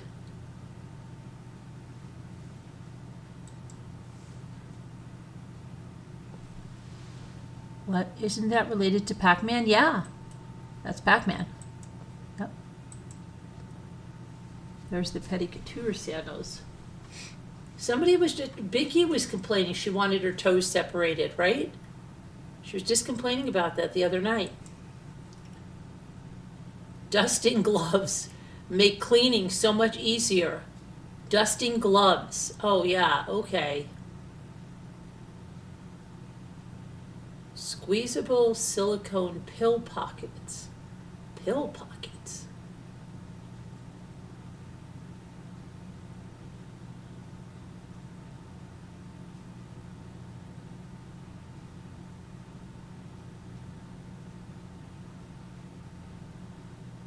A scraping tool for removing labels.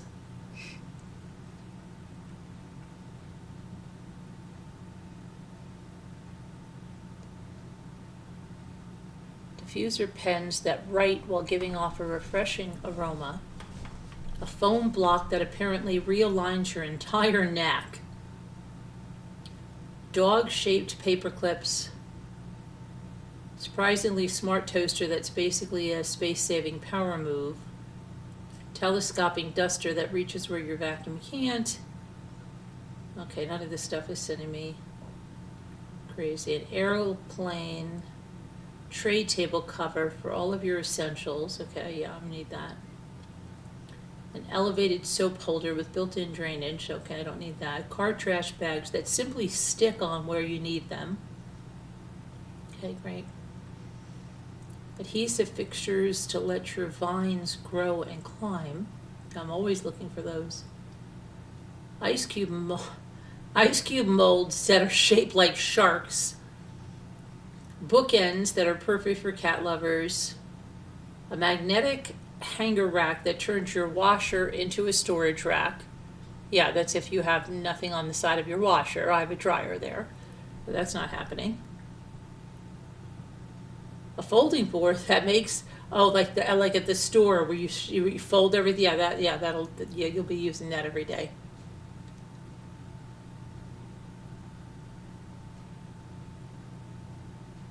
Discrete silicone wraps that keep loose rings snug and secure. Maybe you'll use that.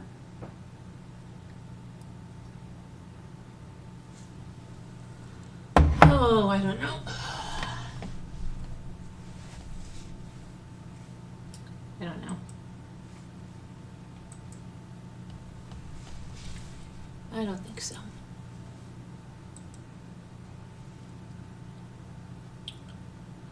Hi, Megan Els. I covered that story. You weren't here, though, for it.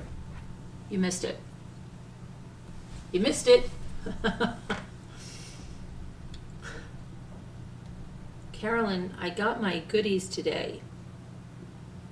And I absolutely, oh, good. Good.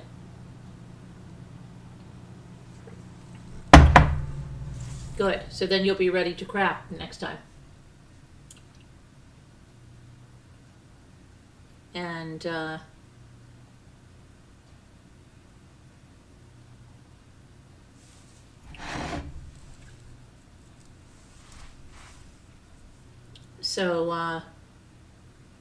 yeah, I got your email about that case, and I covered it tonight. Sad case. Is that by you?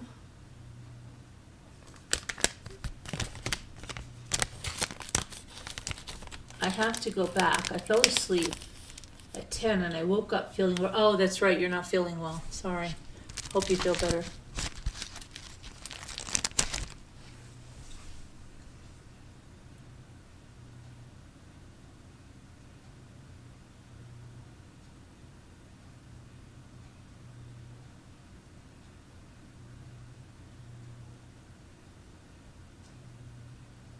Scooter, where are you?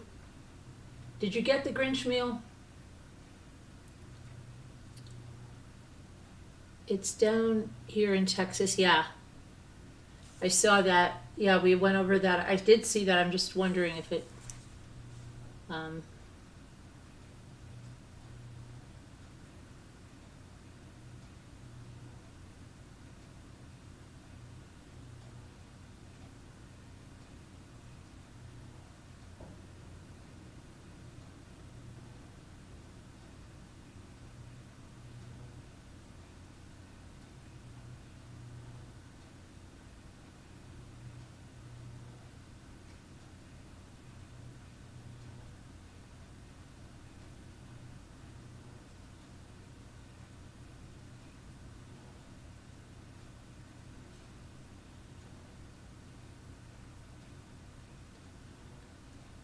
close to Dallas.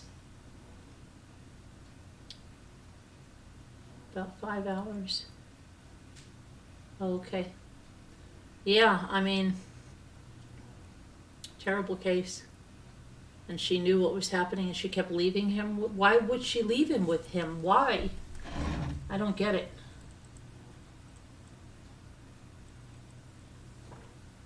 Doesn't make sense. It doesn't make sense. You can't make sense of the senseless.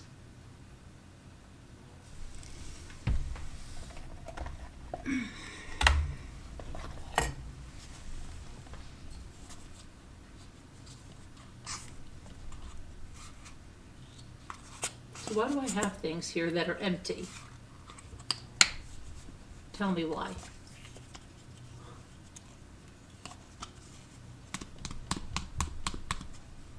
Totally empty. Smells good still. Smells like lavender.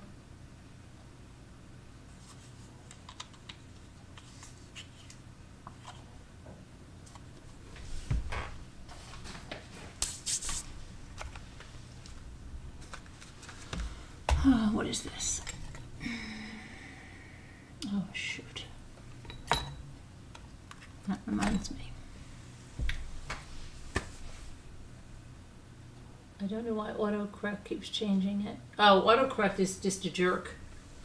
It does that all the time to me.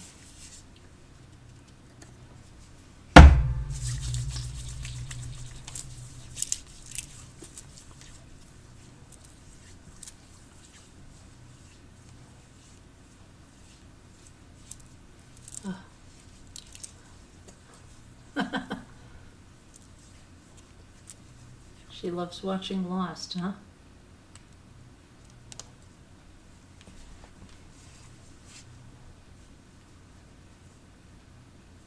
Jack, Kate, and Sawyer. How come? Why should it? I don't know. Linda had it on. I don't think I can get into that. It's very hard for me to watch a lot of series now. It's really hard for me to get into them. The only way like we get into them is when my daughter's home and she puts them on, like she put on The Pit, and we're all like, oh, we don't, and then like I'll go in and out of the room, and then I'll start looking at it, and then Jimmy will be like, I don't. What's he doing? Where do we get this? What's he? And then Jimmy's like totally hooked within. I don't know, but that's the way we get on stuff. Or other times I start watching some series, like I watched that one years ago with Sarah Jessica Parker, Divorce, but I never finished it. And that other one with like Drew Barrymore and Nicole Kidman. I think it was Drew Barrymore, Reese Witherspoon.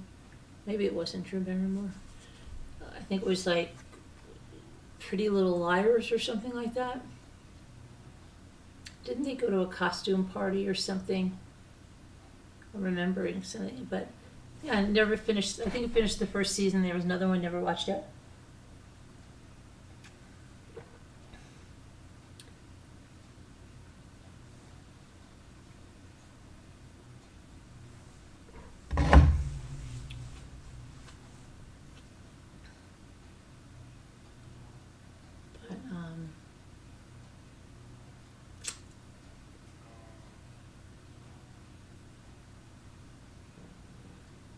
My stomach is grumbling. I don't know why I'm feeling hungry like this.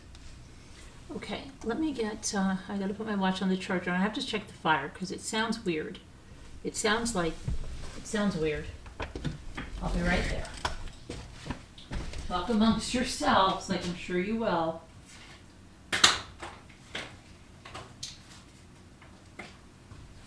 Okay.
I'm back.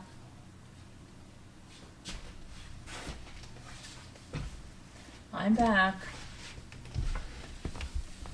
Yeah, I'm here. Me either.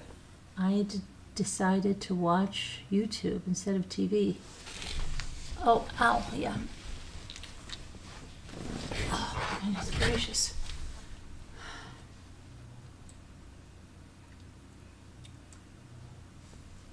It was so good. What was Homeland? I watched the other one, Homefront, years and years ago.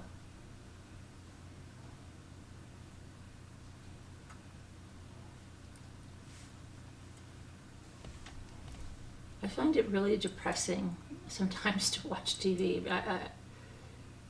People, when they get old, it just depresses the hell out of me. I cannot watch awards ceremonies anymore. It puts me in the most depressed. I would never ask my parents if it made them depressed. It makes me depressed like crazy to see people that, like, it didn't seem as long ago, it was in their prime and they're like, I don't know, it depresses the hell out of me. Seriously, can't do it. Okay, let's play a word game anyway while we're talking.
Okay, let's see.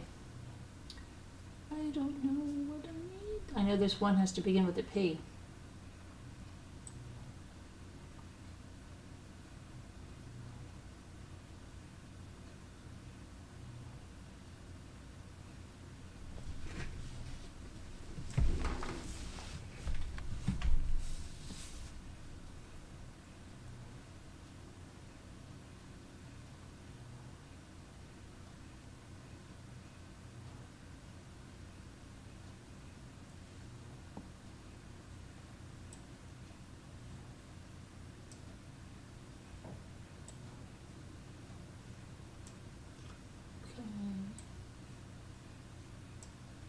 No. Yeah. Is it slup? Slup. What is that? Finally have your tree up. Oh, good for you. Good for you.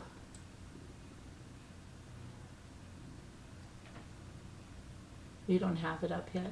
I did get my arrangement done, and I have to get, that's not my big push, is tomorrow to get a bunch of stuff done. I've got so much to get done.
I don't know what else. Let's see.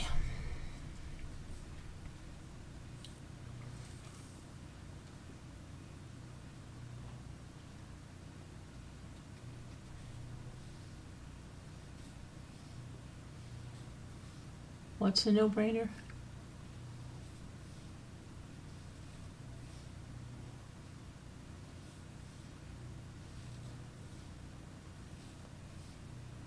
That is a no-brainer for everything. I love the little vintage Santa you used in your arrangement. Oh yeah, the gumdrops. I know. I thought the gumdrops.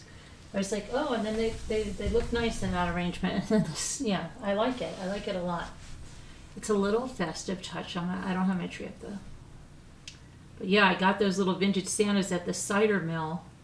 When they reopened it, I got quite a few things there, like that Dennis the Menace wallpaper. That's just too much. I'm going to use that on something.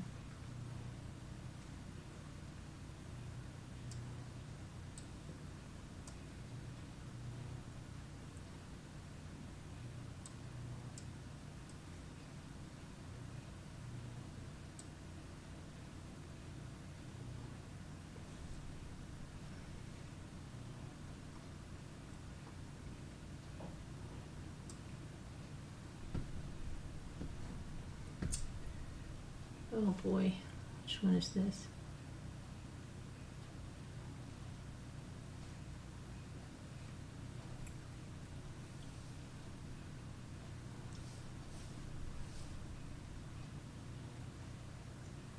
Which one is this?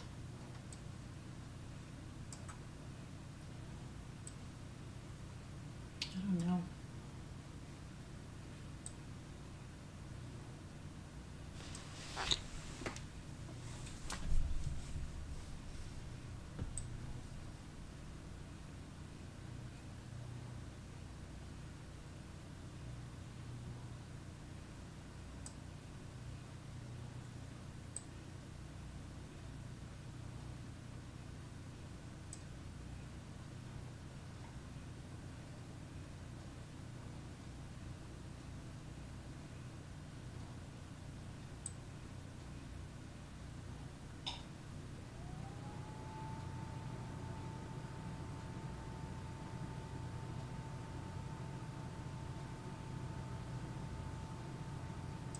I don't know what this is.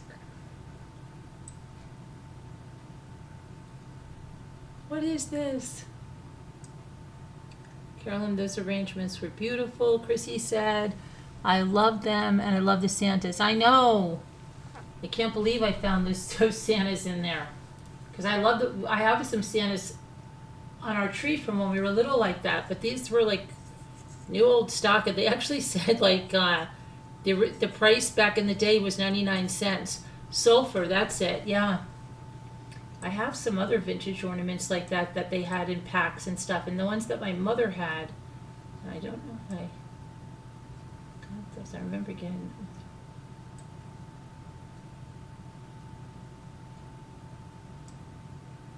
Very good, Heart.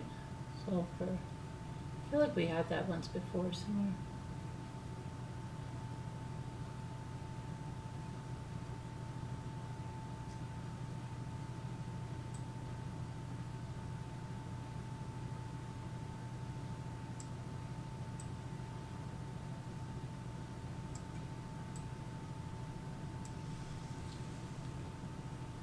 I have a strip right here.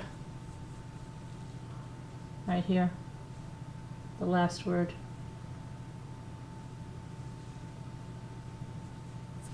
Just gotta get this one here, let's see.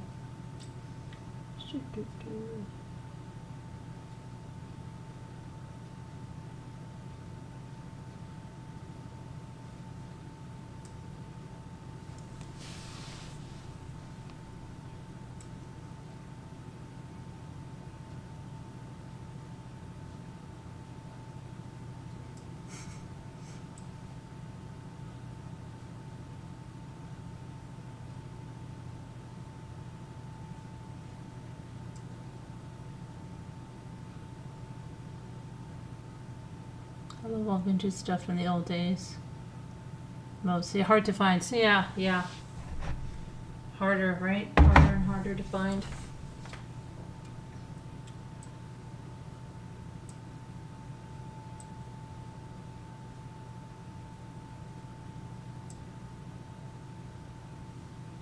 Oh, spur, yeah, probably. Let's see. We did it. There, yeah, very good, Heart, very good. Where's Murder of Crows? I hope they're okay. Victoria. Kathleen. Uncrimony.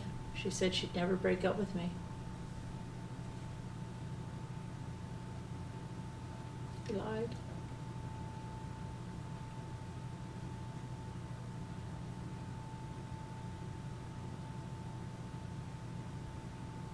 Hope you're feeling better, Abuelita. You didn't get the notification tonight?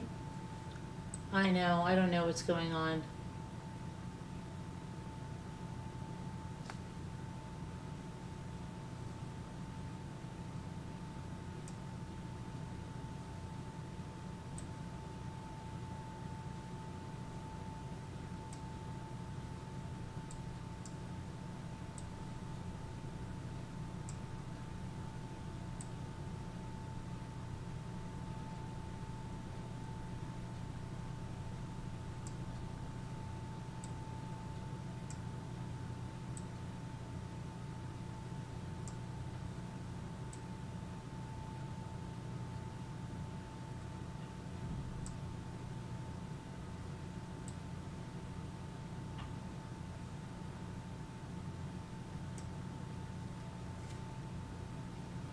Oh boy. It's falling asleep.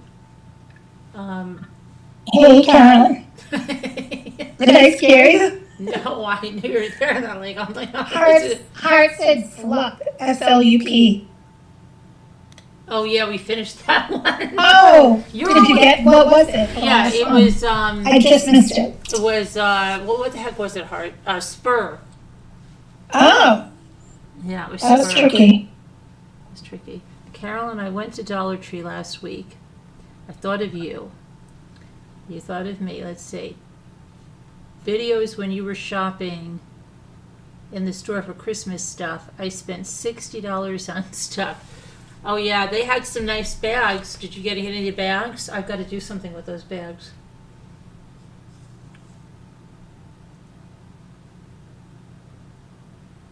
Why is she blasting? Is she blasting? Scooter always says she's blasting. I can't believe Scooter hasn't come in here and said about the Grinch mail. Am I that loud? Wow. Well, it might be, hold on, it might be the speaker. Let me see if it might not be you, it might be the speaker. Hold on. You're probably like, hi. It's so Audio loud. settings. Oh, wait, it might be the speaker. Let me see. See if it's better now. Can you hear me now? Chrissy got scared too. Oh my God. Is it better now? Am I better now? Is it better now? How about now?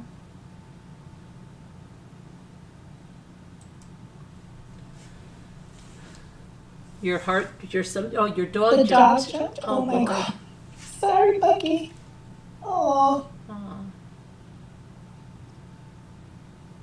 I know sometimes I'll come back and I'll be like, Carolyn, and she's like, huh? What? Who's there? Still way louder. Really? I lowered the Oh, speaker a wow. lot.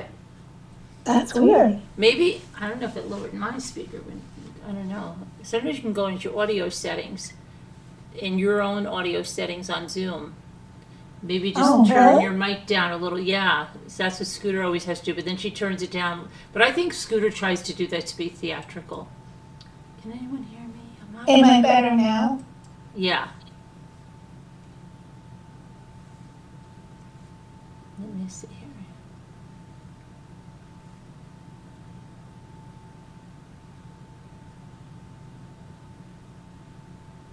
Okay, let me see here. Listen, what is this? There's something so wrong with my,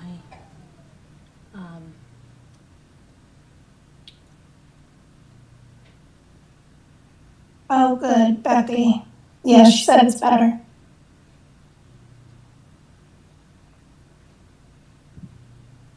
I'm looking for some, okay. What is this lady doing? I'm gonna see if Scooter got that Grinch mail, but every time.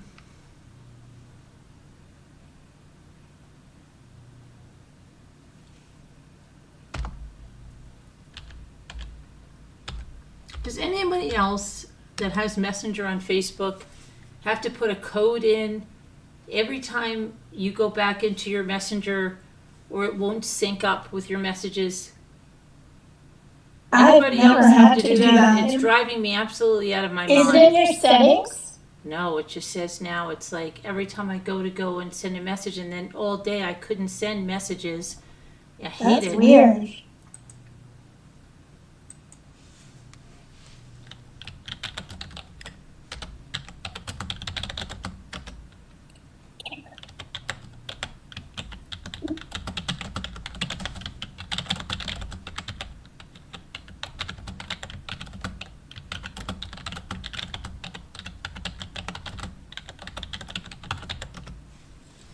Okay.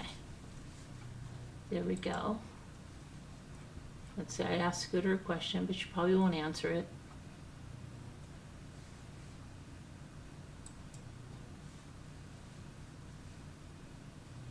And here for a second. So there was a student killed in North Carolina, a stabbing in the North Carolina school. Crazy. Oh, it's getting nuts. And then there was an opera singer who was killed by, I think, his own son in his house in California. Oh, jeez. And he was stabbed. Nuts. And they still haven't arrested anyone in that cruise ship death of that girl Anna. I thought they said somebody on the ship. I thought I saw that on the news. They found that it was someone on the ship. No, but this is that girl that got. I think it's the stepbrother. Yeah, the one that was put under the bed. Mm-hmm. Yeah, I think they found that it was somebody on the ship a couple days ago or a day ago. I don't know, maybe it wasn't accurate information. Mm-mm. I'm gonna look it up. Okay. And this other girl, I just see her now, and she looks like somebody I know. I don't know who this is. Caitlin Fango. She looks so familiar.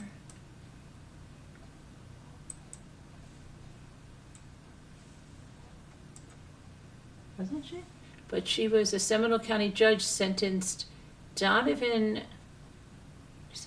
Faison to death for killing his pregnant girlfriend and their unborn son after she refused to get an abortion.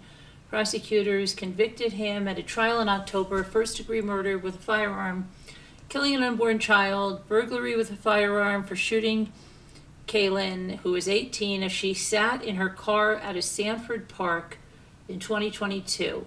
The jury voted 11-1. Remember that case where that lady was going for her pregnancy appointment or something? Remember that one? It was like in Texas. I don't remember that one. I don't even remember what happened in that one. And let's see. So you may and should consider the cold, calculated, premeditated nature of this killing. This was an execution-style killing. Another aggravating factor that Faison killed a young child other than 12 while committing another capital felony. So yeah, let's see, he was sentenced to death. Okay. Well, there's a new one, the Royal Caribbean. Oh yeah, that's a different. They served the man 33 drinks. Oh yeah, that's a different one. It was Yeah. Yeah. They're suing. Yeah.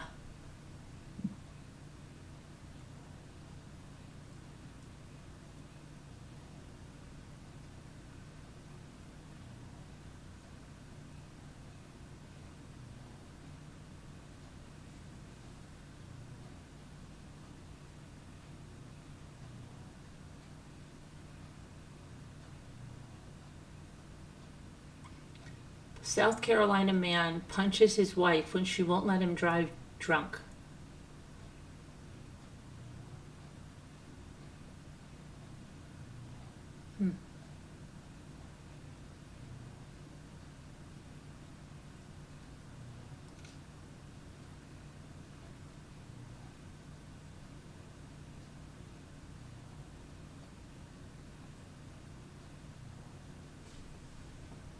Brother, stepmom, daughter, what? So they must not have had cameras, because I mean, they would have already known. If there were cameras, they would have seen who went in and out of the room.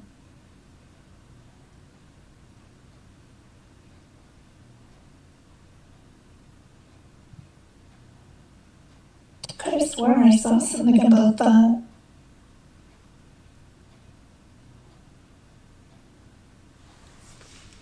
Yeah, no, I don't think they.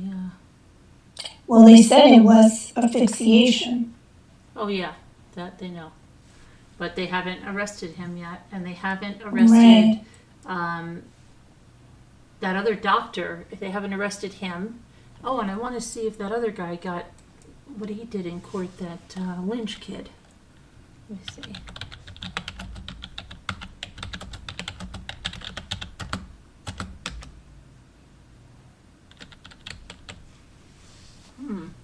They didn't say anything about court. They said that he had court on Monday.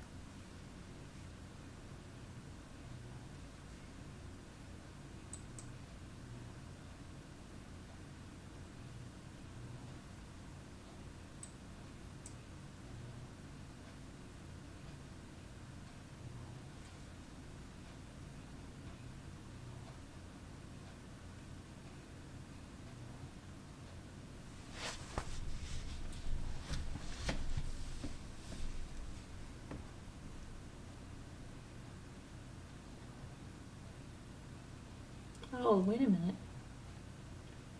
Yeah, he was due back in court on December 8th. What happened?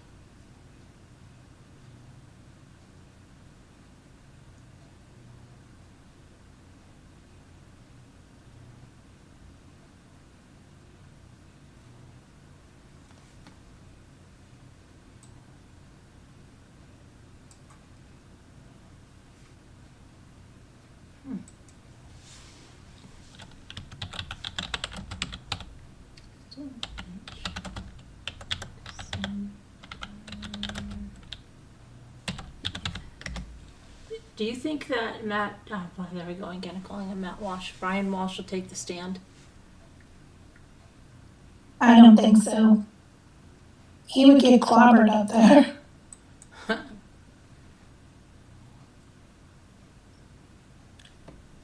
The stuff that he did was crazy. I just can't even believe he thought he'd get away with what he did. I don't know who was watching his kids.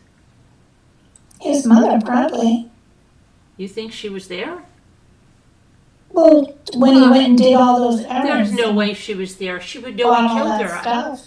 Or they were in school because he had just the little kid with him. No, when? Wasn't that the oldest kid? Because they were 6, 4, and 2, right? I believe so. I think. Do you mean when he went to Lowe's and got all that stuff? He had nobody with him. Well, one time when he went, he had the little kid when he went to get the garbage can, but I think that was the oldest one. Oh, the kid looked little. Looked like 3 or 4. No, to me, he looked like the older one. I don't know, because he was even carrying the bag when they were leaving. Oh. That's what it looked like to me. I'm just Well, wondering. maybe the timing that he went, the other ones were in school. But it was on New Year's Day. Oh, yeah. And see, that's what I'm saying. Nobody asked him, who was watching your kids? Because it would have been the perfect time for him to say, what do you mean who was watching my kids? My wife was home. Right? Right. Because, but nobody asked him that. His mom, I'm sure his mom was there. But how could she be there if he killed her? Not that day. Like yeah, when he January went the 1st. next day to get all that stuff. Wait, he killed her on January 1st. Right? Yeah. Okay. Then he had to go out and get all this stuff. And he had her body somewhere. And I think he had her body in the basement or something. But imagine if she was there and he was doing all that stuff. That's what I'm Maybe saying. She's part of it. You think so? I don't think. That's a good point. I just can't believe nobody. But see, even if they asked him, how are you going to Lowe's with your 3 kids who was watching them, he would have said, my wife was. She was fine. Huh. When does he say that? But isn't she supposed to have died of that sudden unexplained death? Yeah. Right after that party? Yeah, I believe so. So then she was dead. So then you say, oh, okay, wait. But she died of sudden unexplained death. So who was watching your kids? I don't know. That's a good question. That's weird, right? Yeah. Nobody's asked him that. Well, he isn't on the stand, but I guess he wanted to go on the stand. You think he'll go up there? I don't know. I don't think he will. I doubt it, probably. His lawyers are probably like, hell no, you're not going up there. What will he say? There's not much. It's a crazy case. I can't even believe. I know. But I think it's worse that they don't know that he pled guilty to that other stuff, because aren't they basing his guilt on those videos? Yeah, the videos are like such good proof that proves like I know. So what he did. I don't get it. Wow. So crazy.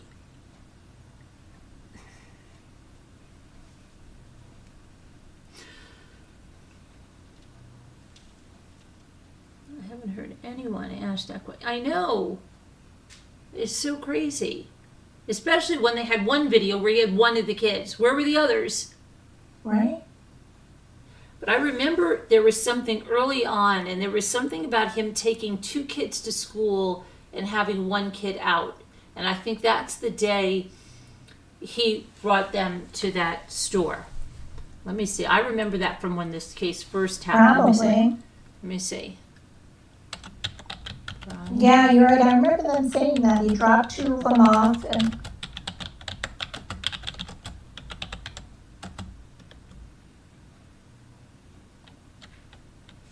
So was it the next morning? Let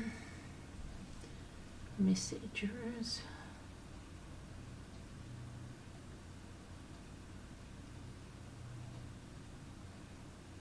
So I remember they were.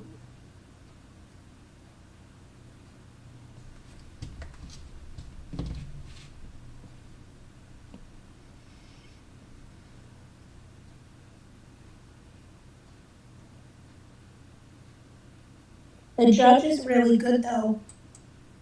It's not like Beverly Canoni and the Karen Reed trial. She's very, regimented and following the rules. They had a lot of sidebars today too.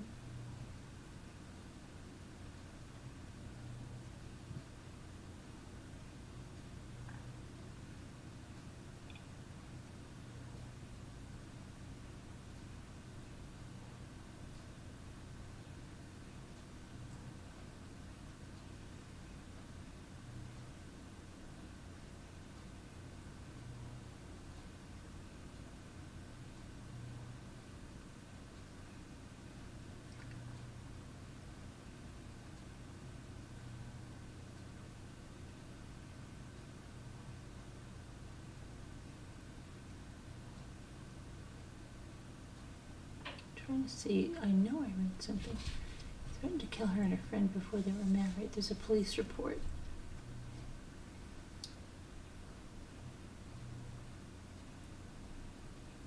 The crime lab person was there too. Yeah. That she was a match for DNA found on the towel. Mm-hmm. I'm just trying to say, I know there was something that when this first came out, it said something about why he was with the kids.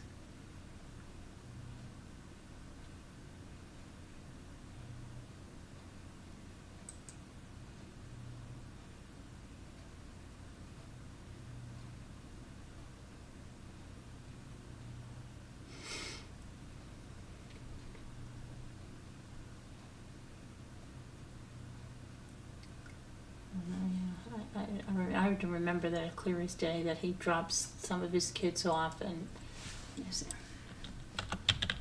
I remember hearing that too. Drop both of them off and then. But that was only on the one day. That was like on the 4th.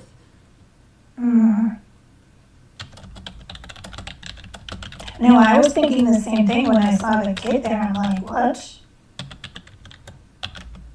And he didn't even use those blue buckets. They were still stacked. Oh, really? Mm-hmm.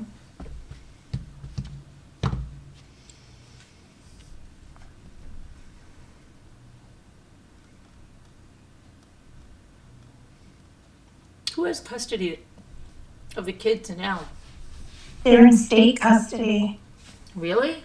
Yeah, and they can't go with family because they're out of state. The family's out of state. Relatives, whoever. They don't have any relatives? They do, but they're all like far out of state, like another country. Like she's from Serbia. Serbia, yeah. Serbia? Yeah. Yeah, but I mean, she doesn't have anybody here? Or any? I don't think so. Just his mom is the only person. I'm surprised his mother didn't get them then. I don't know.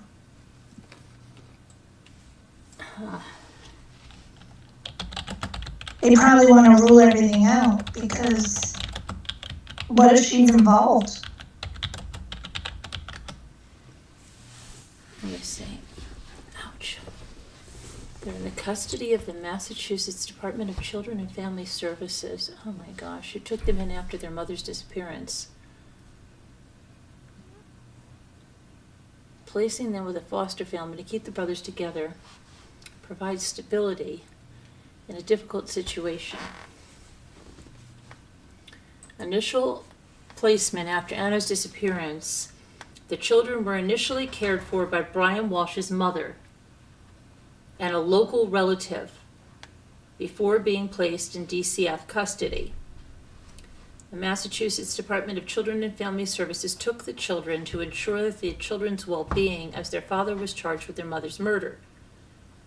Friends of Anna, including Pamela Barchi, advocated for the children to remain together and offered to take them in, but the state prioritized finding suitable placements. Current status, the children remained in DCF, with the agency working to place them in a stable environment, ideally with relatives or close to their community to prevent separation.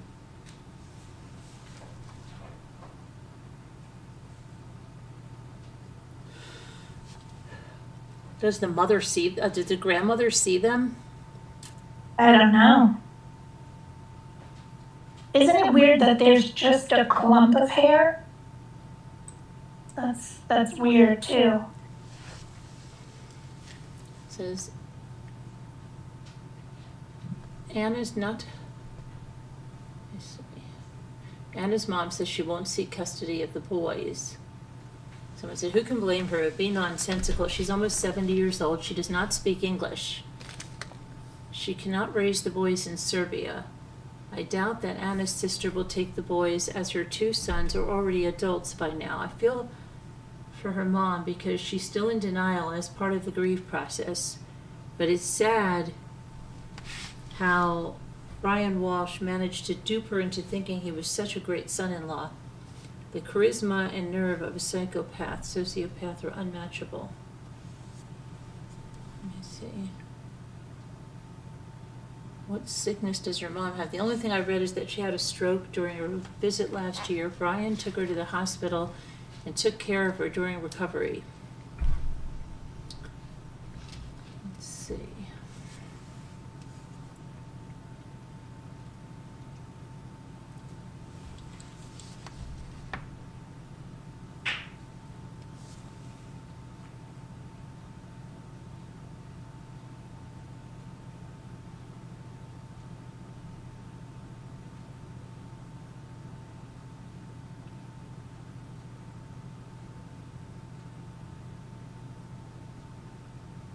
How did Brian meet her?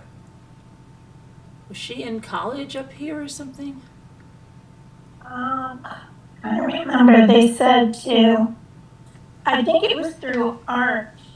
Like he was interested in art and she was.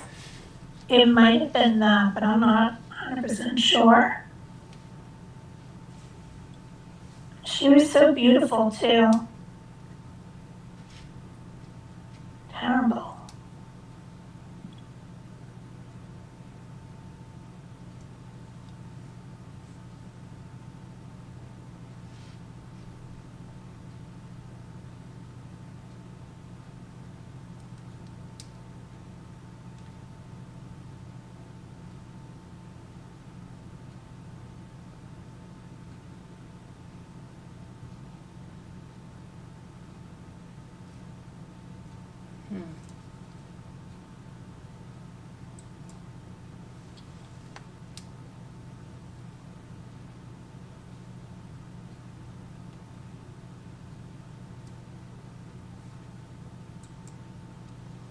Did her sister even come in for the trial? Nothing?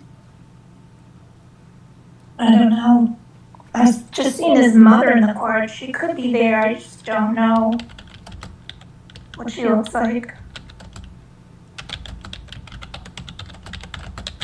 Did you see they had a picture of Anna doing like her yoga or whatever? Mm-hmm. On the rug, yeah.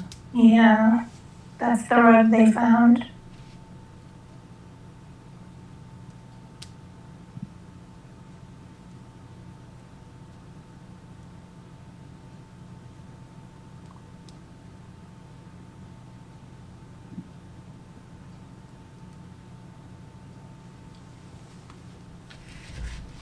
No, I can't find anything about it. It's so weird.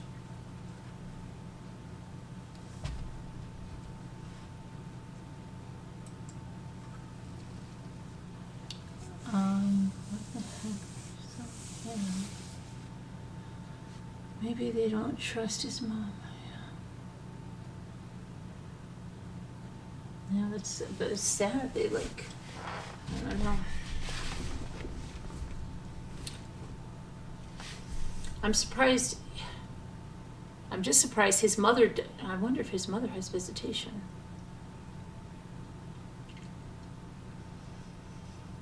And his mother must have had some wealth too, so I wonder what his father did because she bought those properties and things, right? Big wealth, yeah. But what did he do before did he? He supposedly sold art, but He was a scammer though. Yeah, Yeah. and his mother always gave him money. Did he have brothers or sisters? He was an only child? I'm not sure. I don't hear about any brothers or sisters. But he always has like good clothes in court, and they were saying his mom probably picked it out like it's expensive stuff that he's wearing. Yeah, you better enjoy it because It's not gonna last long. he'll be in those scrubs soon. Mm. Or jumpsuits or whatever the heck is. It's Brian Walshe.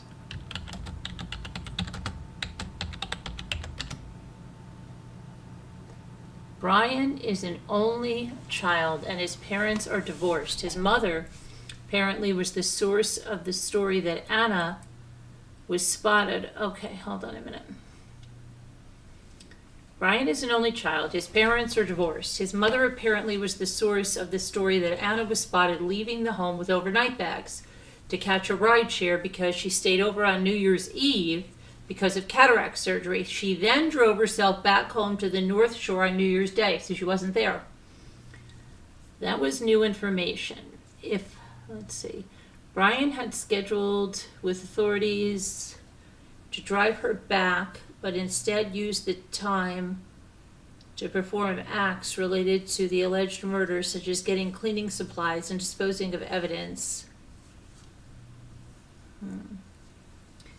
Brian's father may have settled on an alternate lifestyle post-divorce, and that he was apparently a very successful doctor.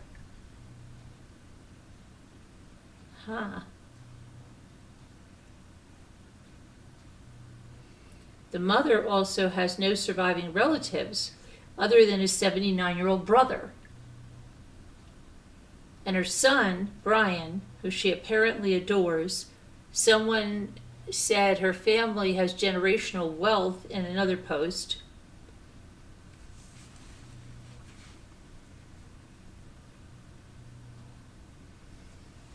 She's apparently put up $650,000 for his legal fees. Jeez.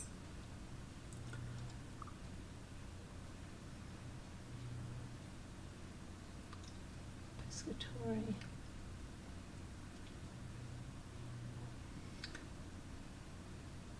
There was an affidavit that Brian stole around $1 million from his father. Oh, I think I remember that.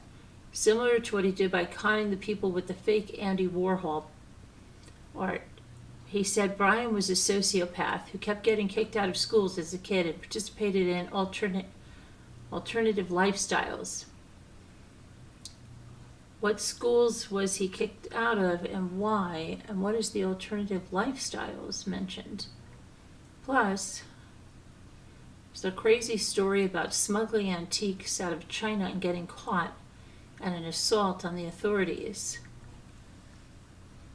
At one time, he worked as a personal concierge to a wealthy family, traveling the world to carry out jewelry and art purchases.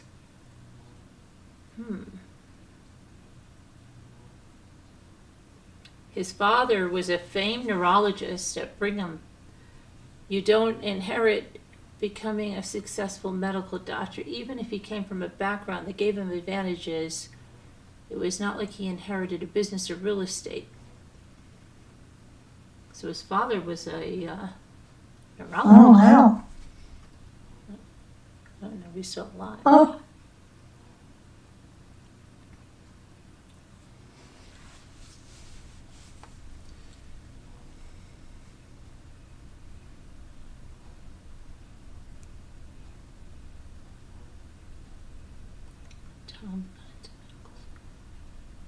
Brian's dad liked to scam too. He had the Navy pay for his medical school, and then he bagged out on a commitment to serve after. What?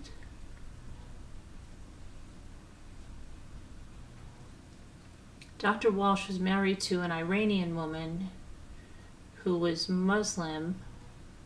Let's see, Diana, who I believe to be Brian's mother's first name, is not a very Persian moniker.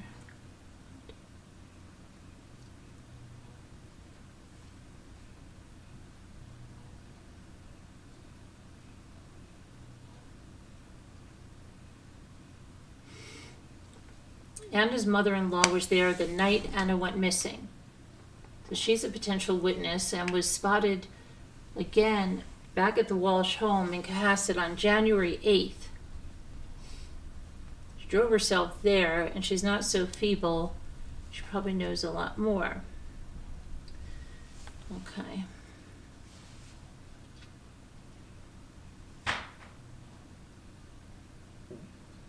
Jim. Oh, Gemini. Who is Gemini? Is that a friend or is that the? I don't know. Could be a friend. They mentioned Gemini.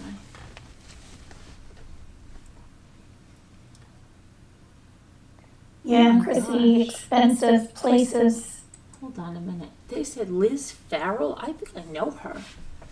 Brian's classmate, Liz Farrell, a Boston writer, posted his yearbook page on her Twitter from the Heath School in Chestnut Hill. Apparently, he was there through middle school. Super wealthy Bostonians typically don't go to public schools. There are several private elementary schools close to Heath. Someone said he went to boarding school in Rhode Island. His dad could swing that tuition on a physician's budget. I also read his mom sold a place in the Back Bay a few years ago. There were many Back Bay adjacent neighborhoods in the 80s. Fenway, Kenmore, neighborhoods close to the South End that still had lots of sketch students, dumpy places. If she moved there after the divorce and held it until a few years ago, she would have made a crap ton.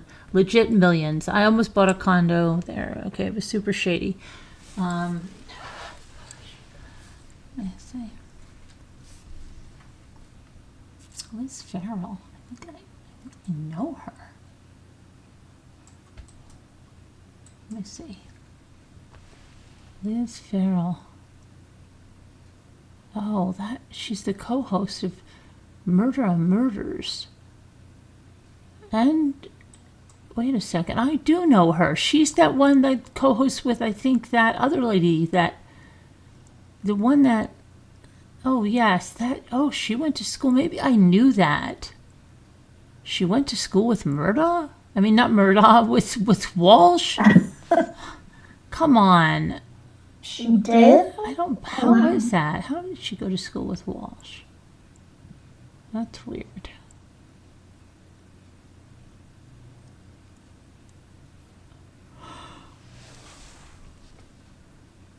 Seemed like, Chrissy, it seemed like that guy really loved Anna too. Like he cared about her.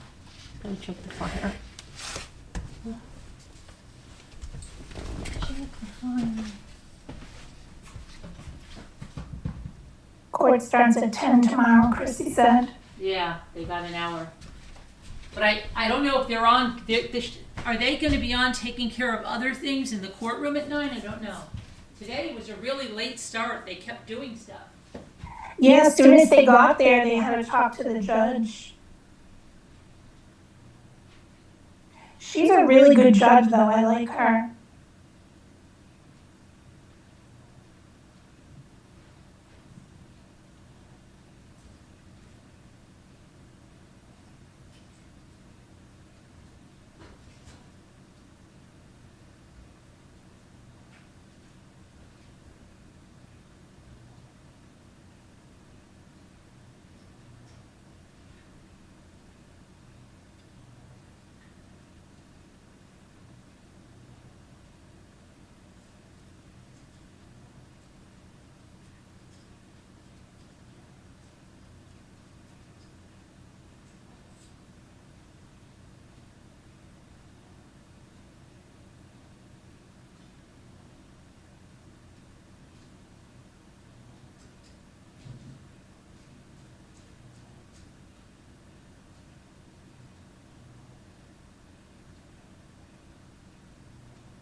Do you have enough room?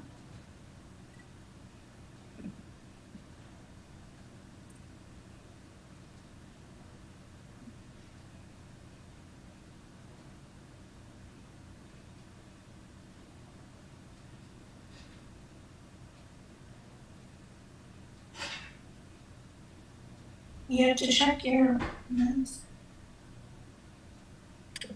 Check it.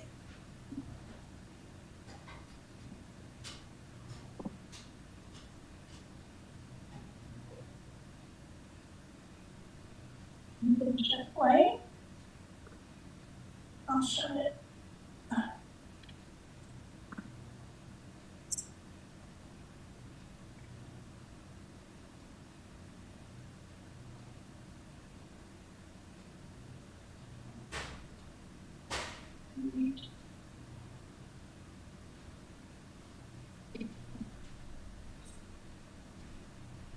Okay.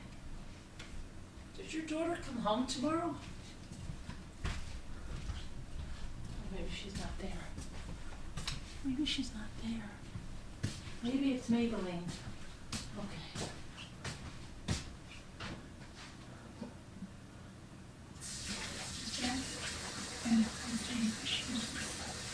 Oh, freezing. Did your daughter come home tomorrow?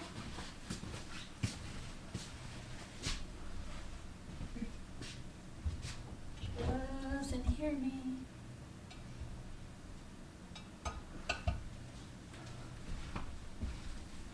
She's not hearing me.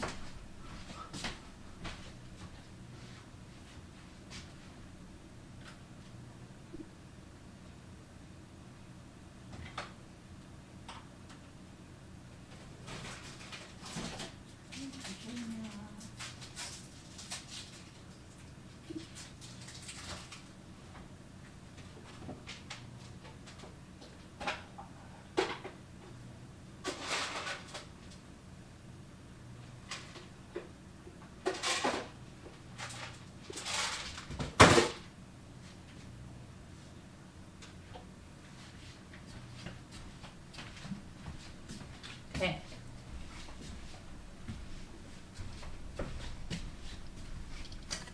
I know, he's definitely guilty. Exactly how much more stuff they're gonna show. Tomorrow they're supposed to end it. Wow. Prosecution. And that could mean the defense too, depending Yeah. if they're gonna bring anybody up there. But who would they bring up there? His mother? It might be just like a regular person to say, like, he's a good boy. Who knows, right?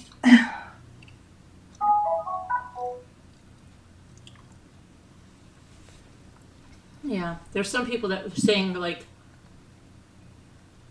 they think he's innocent. And then now that was 2 years ago. Almost 3 years ago. 3 years ago almost.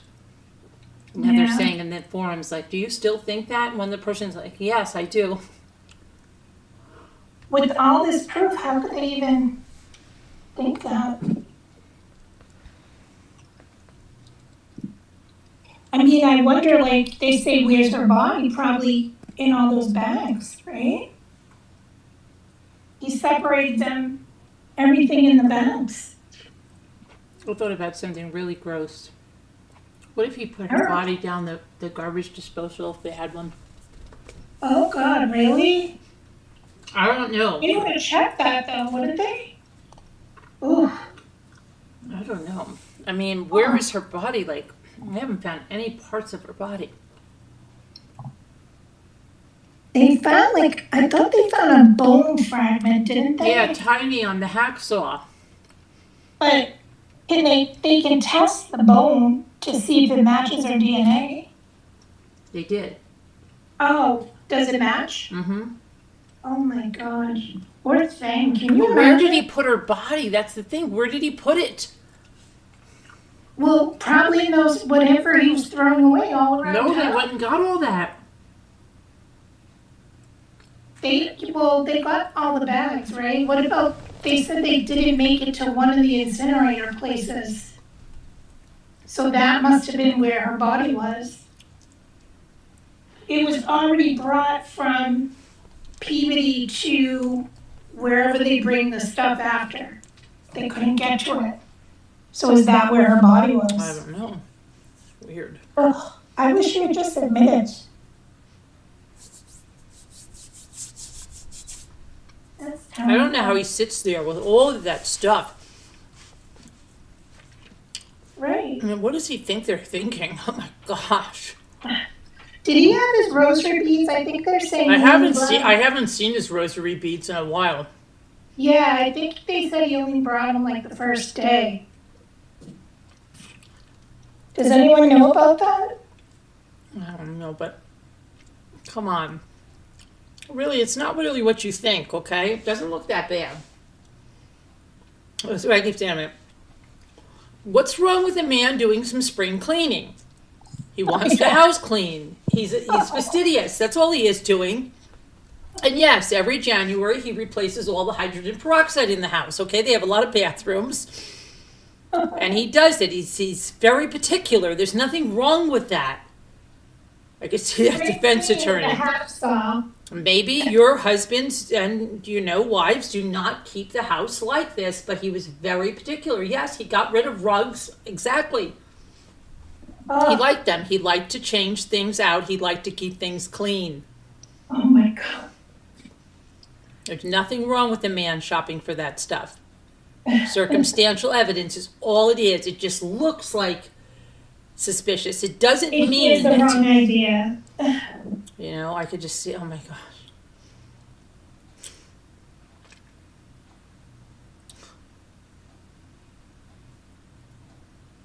There's nothing wrong. You think he would have brought his kid in?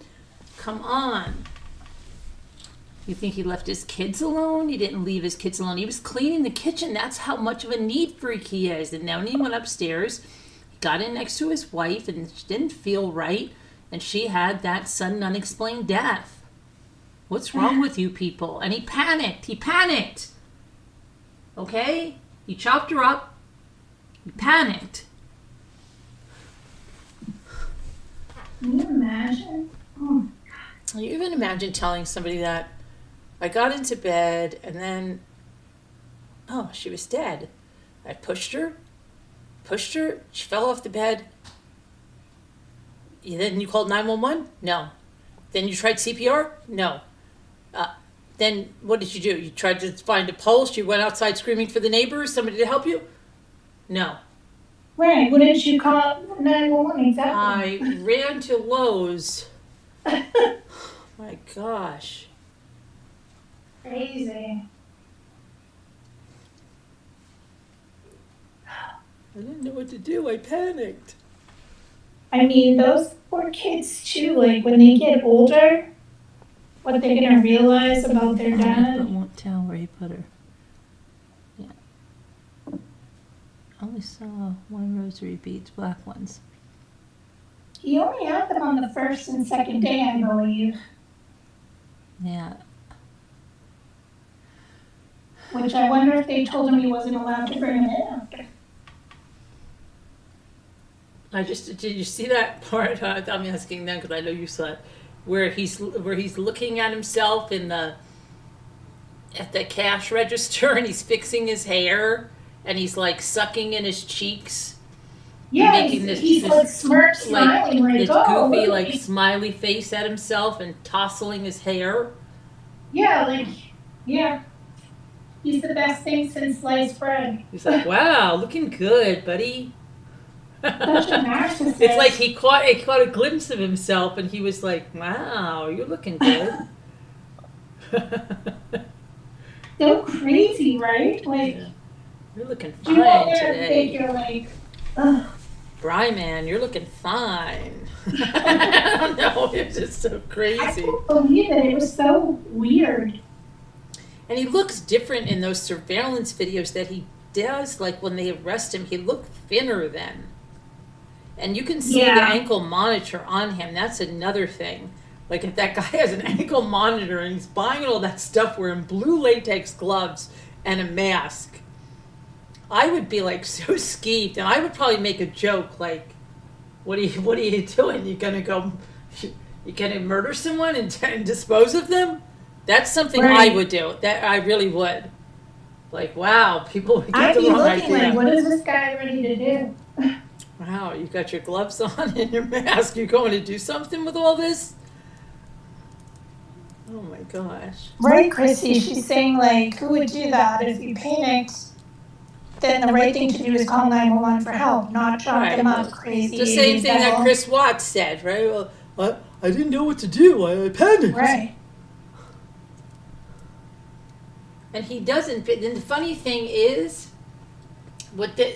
these guys don't panic.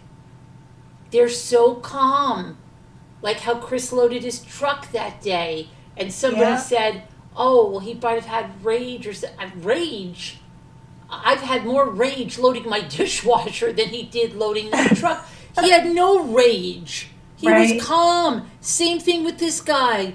He's calm. Like if that was me, I just think like all the anxiety. Like, okay, hurry up. You got to get the house clean. This one's coming. You're having this big dinner. If I got to run into Lowe's to get something like that, I am going to be like a lunatic, okay? Where the heck is this? Oh my gosh, what aisle is this in? We're never going to get done. The guy is calm as can be going through there. All I would be thinking about, oh my gosh, what did I do? Now I've got to dismember this whole body. How am I going to do this? He was not even agitated, or that's what I'm saying, even with the kid being there, it's so crazy. They're not panicked, and that's why it's so crazy to hear them say that. They don't get panicked. They're not freaking out. They don't Right. have normal emotions. Right. Yeah. That's the scary thing, like how he looked into the camera, like psychotic, like creepy. And did you see the way he threw that bag at the liquor store? Yeah. Like yeah. he really gave it like a hurl. Ugh. Like whoop-de-doo. He just gave it like a.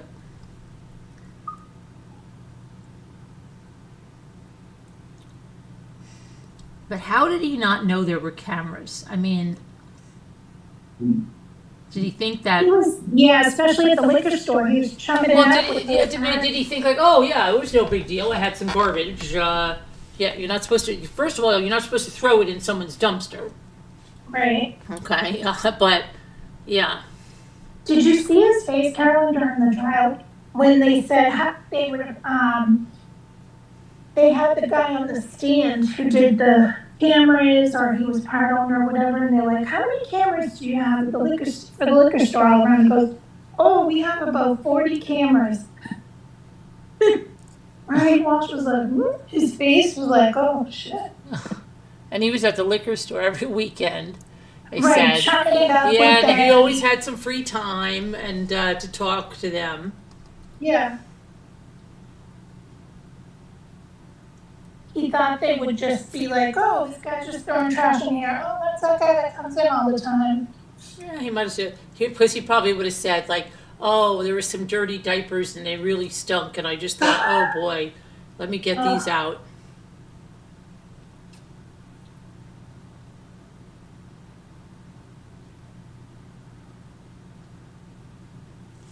I don't know. You don't know.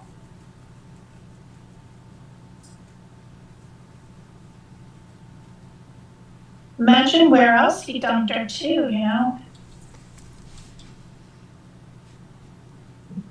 Yeah. Oh my gosh, I'm just saying.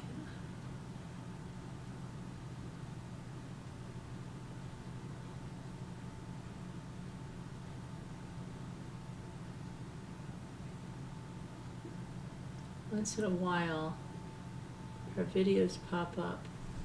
I've watched them, just feel so sorry for them all. Yeah, I know. Yup. I don't know. Oh my gosh, yeah. Here's this guy. I don't know how he thinks this is going. And the funny thing is, if he's anything like Charlie Adelson, who gave away all of his commissary because he thought he was going to be found not guilty, I don't even understand. And I couldn't even do that. Even if I did, I wouldn't want to give away all my commissary because I feel like it's jinxing it. Like, oh, I'm so Right. sure I'm getting off. I'm giving away everything. Yeah. I would want to do the opposite. Like, okay, if I find out, then I'll give you all the commissary stuff. But he was so sure. He gave it all away. Yeah. I'm being acquitted. All right, kick it all. And then he's on the phone with his mother, like, I don't know what happened. I wonder if this guy thinks that. Like, well, there's no way they're convicting me. Right, like he feels better than, like, he grew up with money, no cares in the world, and I think I got this one. Pretty sure. I don't think they're really. There's nothing on those tapes, my lawyer said. Even the lawyer with the red hair was getting red in the face when they're playing those tapes. But that lady that was writing on that yellow legal pad, her mouth dropped open when he was buying some of the stuff. yeah. Oh my gosh. And I said, oh, look at her face. It's crazy.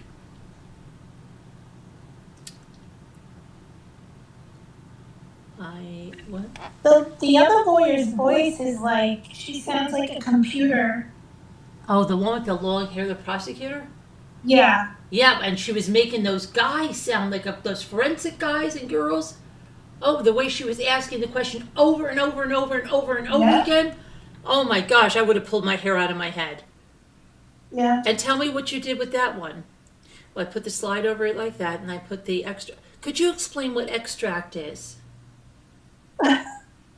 Yeah, and then she'd ask them again on the net, and I was like, oh, come on, lady, this is ridiculous. Mhm. And they must have been so coached to look at her and then look at the jury. And that one guy, he just kept doing it, and it just seems so. I don't know. The one guy had these glasses. It made it look like he had purple eyeshadow on. Oh, Somehow the really? way the light was hitting his glasses, unless he did have purple eyeshadow on, I don't know. But it was something, I think it was the light, the way it was hitting his glasses made it look like, did you see that, Chrissy, that he looked like he had purple eyeshadow?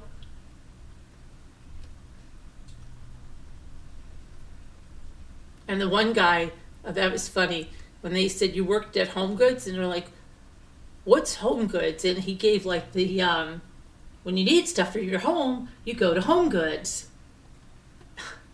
And they all started laughing.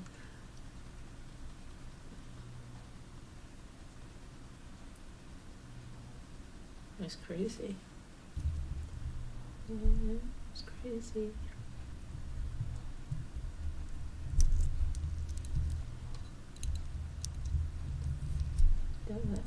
Oh, there's cameras all around everywhere. Yeah, I don't know. I don't know how, because he knows that, like, I mean, what about their house? They had no security cameras? That's weird. And the neighbors? That's weird. True, somebody must have had something. Who doesn't have security cameras like in that kind of neighborhood in this day and age? Does it make sense?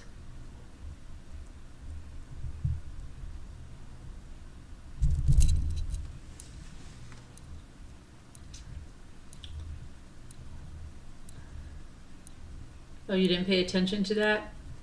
Yeah, you should look at that, because that guy looks like he's got purple eyeshadow on. But I think it's the glasses. It's weird. Not that there's anything wrong with that.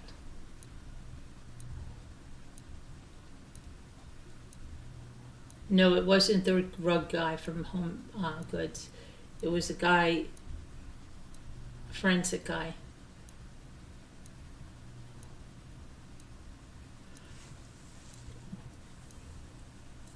You know, sometimes that judge looks, I can't get her age because when she sits down behind the desk, she looks younger. But then when she stands up over there, then I'm like, oh, now she looks older than I thought. Then she goes back over there, I'm like, she's younger than I thought. I don't know. She looks great. Yeah. She's a really thorough judge, too. Right. No social media? I'm like, yeah, I'm sure they're not on social media. Jimmy's like, does that include TikTok? Gosh. How are they off social media? There's no flipping way they are. You just go to your phone and it's on there. Right. I have like 9 million alerts from everything. Yeah. That I don't even know that I have. Yeah. It's like, how can they really not know about the case? It's so famous, but I don't know.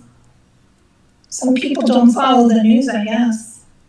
Can you imagine? I shouldn't say this because somebody will probably do this. If somebody created, like, okay, somebody created a Reddit account and they went into a Reddit forum about Brian Walshe, and they started saying they were a juror on the trial and talking, and then someone came in and said, we've got a problem. There's somebody on the Reddit forum that says they're a juror in this trial, and they are talking like you can't believe, right? I wonder what would happen. They'd have to subpoena that Reddit to get that person's identity, and then, but that would be a real monkey wrench, because when that foreman's wife did it in the Maya case, there was a big rigmarole, but then they let the jury stay, even though they knew he was talking about it. She's like, my husband's a juror, and he's blah, blah, blah, blah, blah. And she was shooting her mouth off everywhere. I'm sure there's probably Reddit pages now, but not from the jurors, but can you imagine? It's supposed to be an auction twisted. I have to see what's going on, because I have a crazy week this week, because Saturday my cousin's going to be here and I don't know what we're going to be doing. So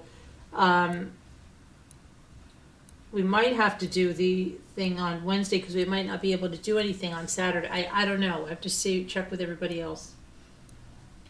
Craft nights are usually Friday nights, Twisted. The auctions are usually Wednesday and Saturday.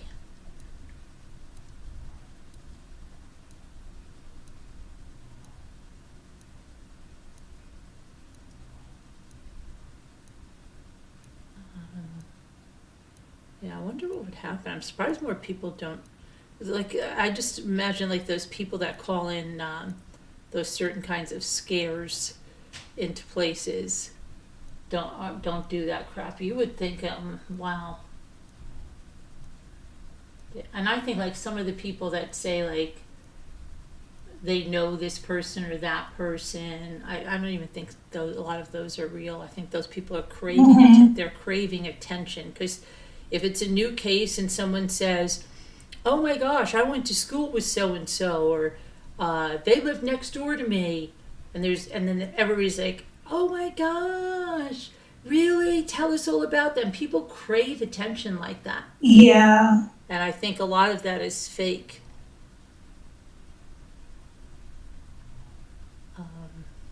Yeah. I don't believe it. I take it with like a grain of salt. When anybody comes in there and says they know somebody or something, I'm like, okay. Yeah, especially if they come in and they go, I know so-and-so. Ask me anything you want. Oh, jeez. Then they're just dying for attention. Definitely. There's a lot of people. There's people on here that fake their own death. It's crazy. Just to see how much people like them. Oh my gosh. I never knew how much people liked me and they really missed me. And they Oh, thought I was boy. dead. I had somebody do that in one of our pregnancy groups when Cafe Mom was a thing. And they What? they Oh. threw her out of the group. She didn't pretend she was dead. She had lost a bunch of weight, and she came in one day and she said, "Am I bothering anybody with my post? Because I don't want to say anything, but 2 people mentioned it behind the scenes and said that they were really upset." Well, these people were like, "Oh, I want to know who mentioned it." Anyway, it came out that she made it up. And she actually said it. She made it up just because she was insecure. They threw her out of the group. Oh my Gone. God. Bam. What? There was like no second chance. It's, oh yeah, this pregnancy group we had, ridiculous. it was crazy. And the people that, and they were like, "You're gone." And she was like crying. "You guys are my only friends. I made a mistake. You're gone." Oh my God. Oh yeah. Yeah. Psychotic behavior. Yeah, and I'll tell you one other thing they did, because it was a small group to begin with, and then the first one, you would get divided up by, like, the month you had your baby. So it would be, the April babies of this month, and so still friends with those. And then I was the one that had that group. So, but then there was just a main group for like everyone that had kids, and like it was like a 2-year span there. And but there was only a few of us, and the one lady that ran the group, she got like, it went to her head, and she would say, "This is my living room you're all in." Everybody's looking around like she's nuts. Okay, so I'm like, wow, honey, this is like an internet group on Cafe Mom, okay? Anyway, well, somebody got the idea to set up this account called Gross Girl, and it would have a login. I forget how this worked. It would have a login that everybody would know, but nobody would know who was in that. Okay? And you could go in there and put something that you didn't want to put on the group, like if you had a confession or something, right? And I kind of knew, like, the one girl that was doing it, like, you could tell by the way people were writing, right? So they were going on, they were posting like pretty mundane things, and then this one post came up. And I wish I could remember, because I had 2 kids. I think I was pregnant for Luke, or no, I wasn't pregnant for him yet. I had just had Ethan, and I really wasn't into all this stuff. Like, a lot of these, they were like, really, they would have done really well on YouTube. But because there was so much drama. But I missed the whole thing. So I come in one day, and there's some post, and I think it was about some lady, and it was something like, it had to do with like arson and like stuff that could be like somebody, I don't know, like they really did something really bad and people died. I forget what it was. I wonder if I can ever find out, because those groups. Anyway, they went nuts in the group, right? Like the leader was like, "Who wrote this? God. Because this person has to be reported to the police. People died here," right? And then other people are like, "How do you know this person isn't just making this up to, like, have people talk and have people drive?"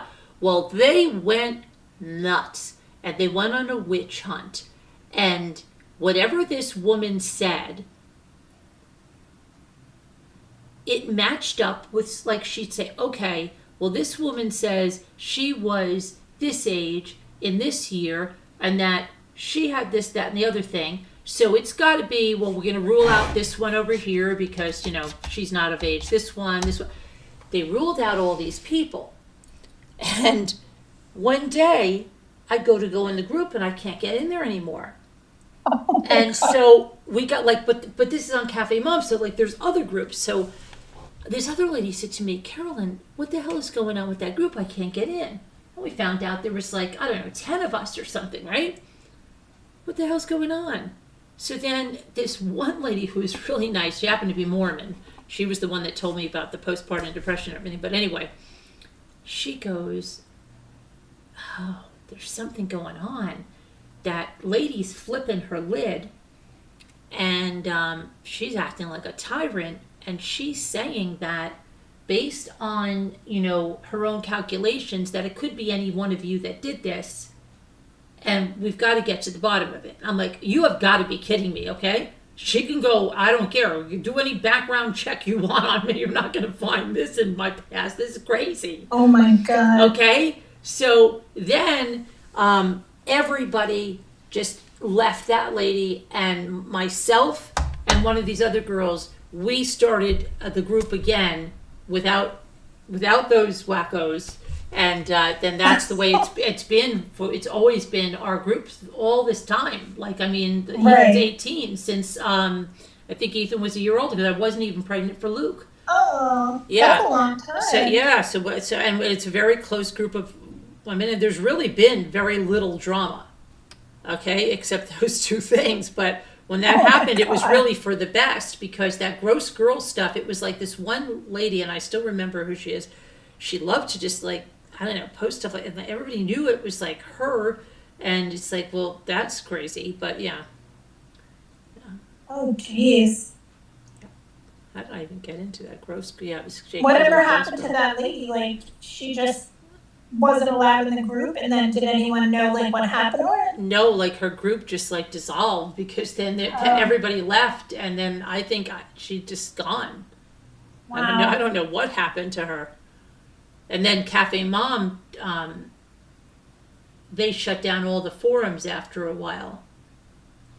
So Oh. then we moved the group to Facebook, and it's a private Facebook.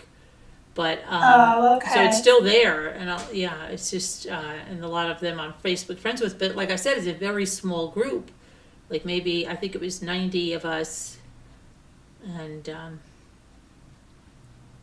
but I don't know. It's just such weird stuff. And then I remember, I think when we went to Facebook, that other girl, because I'm friends with the girl, the one that they threw out of the group. Okay, I'm still, like, I stayed Facebook friends with her. I felt sorry for her, the way they just threw her out of there like that. Like, you can't make a mistake. You can't be, oh, you're gone.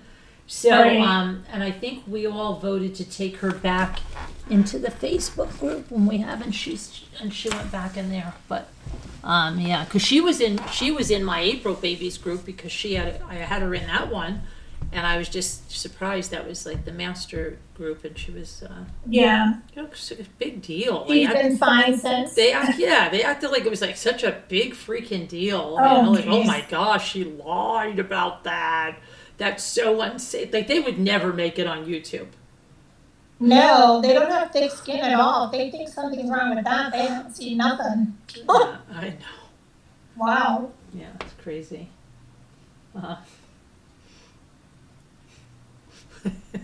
I know, Chrissy, it was nuts. I'm like, what the heck is the big deal? Yeah, it's just like, oh man, give her a break. She lost a lot of weight. She used to be heavy. She was like really happy and proud of herself, and I don't know. It's nuts. Oh my gosh. That's funny.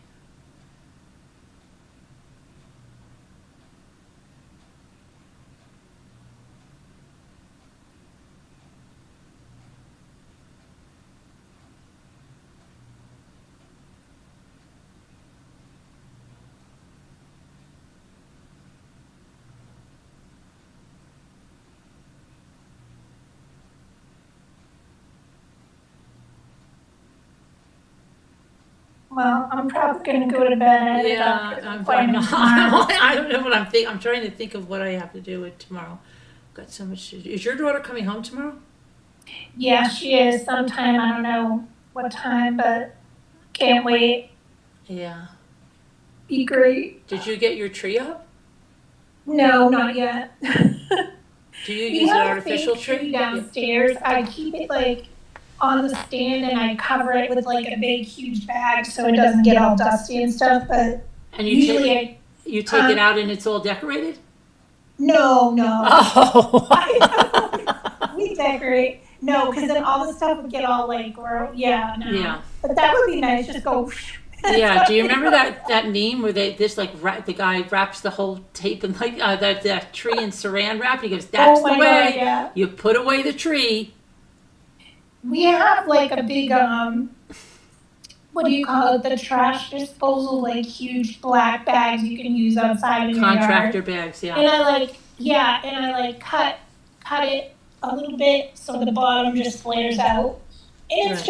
it's just right. I don't think it's not that big of a tree. It's probably like 5 feet, a little full on the bottom. But Yeah. this way, like I don't want it to get like all dusty down there and stuff. And then what I do is my usual routine is I leave it outside because I don't like the smell of like this dust and all that stuff Right. because it's down there for a whole year. And then we just like, yay, we're bringing it upstairs. So I leave it usually outside, even though we have like a little snow on the deck on our little ramp thing. We don't have any snow. So I'll probably like have it stand out there at least for like a couple hours if I can. But we started getting snow tonight. We're supposed to have snow tomorrow. I so know. It's So are we? Is it pre-lit? no, but I keep all the lights on it, and then we just plug it in. Makes it so much easier. But the only thing that sucks is if one of the lights things goes out, then I gotta switch Yeah. all the lights. And then like we have all nice ornaments that we've had over the years, like our daughter's godparents give her like an ornament every single year from when she was little. We have that and some that she made when she was in school and all different things. So All right. Well, probably do that tomorrow, the next day before it's Christmas Day. Yeah, I know. Yeah. Tomorrow. Well, wait a minute. Tomorrow, you scared me. You said Christmas Day. I said before it's Christmas. Oh, yeah, before it's Christmas Day. I'm like, well, it's like not. Bring it out on Christmas Day. Hey. Oh yeah, yeah. Oh my God. Let's decorate. Oh my gosh. We did that one year though because when I was building this house, right?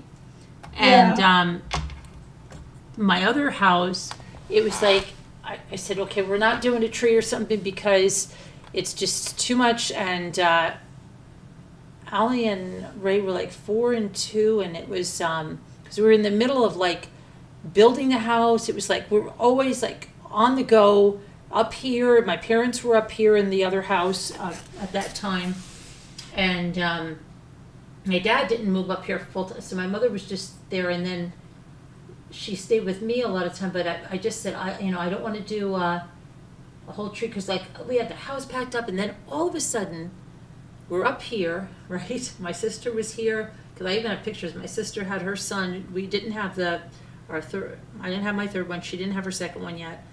And we just looked at each other, and my parents just took off, and they went down the road, and it was like the 22nd, and they came back from the tree farm that was right down the road with this tree. I'm surprised that she used to tell me they only had Scotch pines. She came out with a live tree, and it was so funny because we had all said, we're not putting up a tree, we're not doing it. Then we said, oh my gosh, we have to do it. So, but it was the greatest thing because we got a tree, and then like we ran around because my mother still had the house in New Jersey, so most of the stuff was down there. So it was like a little house in the prairie Christmas. Well, we have a tree stand here, so we got the tree stand, and then I remember I made the star for the top. Like I made it. I made it out of cardboard and foil, and we had the greatest time. And then my mother had lights, and so like, and then the kids like put little things on it. But it was like the greatest thing. You know what I mean? Like my hair just ran out, spontaneous, and got this big tree. And then we went around the house and just like put things. I could have gone to my house and got a bunch of ornaments, but my mother, well, like most of my mother's stuff was still in New Jersey at their main house, and but we just had a great time. And the kids, I remember they just sat in front of these chairs. My sister's son and Ray and Allie, and I have so many pictures of them in front of that tree that day. They thought it was like the greatest thing. Oh wow! Because we were staying up here a lot in that house with my parents because we had to be at this house like every day to talk to contractors and all that stuff. So it was like, that's what I'm saying. So it was like we weren't really staying in our other house, so I didn't feel like doing all that stuff. So, but yeah, it was like the greatest thing. Sometimes, Mhm. simple, like you're just like, it was funny, yeah, it was fun. It's just all the hustle and bustle for Christmas. It's like, Yeah, because everybody I tells hate you all gotta that have running everything. around and getting everyone the right present. Like, for Right, me, and it's so about much spending time with stuff family and be grateful. Yeah, and so much stuff is like put on that, oh, you gotta get like Right. You gotta this spend and money on this that, and and that. you have to have all this stuff, and Right. if you don't have this, if you don't like, or like even like all the stuff you've gotta do, sometimes it's like, it gets so overwhelming, It is. yeah. It's stressful and all the running around, especially like when Adrian was little. Like the first Christmas we went to my mother-in-law's house, and then his grandmother lived like across the street at the time, and we went there, and it was like a nor'easter, and we almost got stuck there. And I was like, oh my God, we're gonna drive home with the baby in the car. And my husband's like, it'll be fine. And I was like, oh, saying like prayers on the way. Yeah, I know, right? Like, why don't we just stay? But like, we didn't have like we had enough formula. Like for them, we didn't plan on having to stay overnight. Yeah. But it's crazy, like all the hustle and bustle and trying to see everyone on the same day. It's like you want to enjoy it. Yeah, yeah. Chrissy said, I bought Christmas wrapping paper and everything, but no gifts to wrap yet. I'm going to try to go to Kohl's this weekend and back to Target to get gifts and gift cards. Yeah, I know. I haven't done, well, my daughter picked out her own main gift. And I know what Ethan and Luke wanted, we just have to, well, she got him the speaker they wanted, but, Yeah. yeah, it's when they're older, they get bigger things. It's like one thing. It's not as bad as you're not shopping for like a whole bunch of stuff, or they want a gift card or cash or something like that, and they're good. Right. It's so different than getting them all toys. Yeah. So in some ways, it's easier like that, but then, still have to get. I'm gonna do what Twisted said here. They said that our friends had their house built and they made a Christmas tree closet. The tree is on wheels. They roll it out and it's Christmas. Oh yeah, God, that's Christmas so tree much closet. easier. Yeah, Christmas closet. That's awesome. It's always fun to go down and then find the stuff, and then Jimmy's like, I can't find the bin with the stockings. And I'm like, did you look? And I go down and it's right there. I'm like, you didn't know? I have I didn't everything look right in that next to bin. the tree. Two Two big containers right there and the tree's right there. Oh, telling you. And then like the lights go out, one of the lights. Well, there's always something, yeah, there's always be something, right? Oh, but yeah, that's how it's always been, and like, there's always something, like anything, like I always go to Jimmy, like anytime he would start the lawn, oh, there's something wrong, okay, start the chains, oh my gosh, there's something wrong, I have to get the chainsaw blade sharpened, now you get that, and then I have to get this, and there's always something. Right, when you guys were trying to do the acorns, I remember like you kept trying different things. Oh my gosh.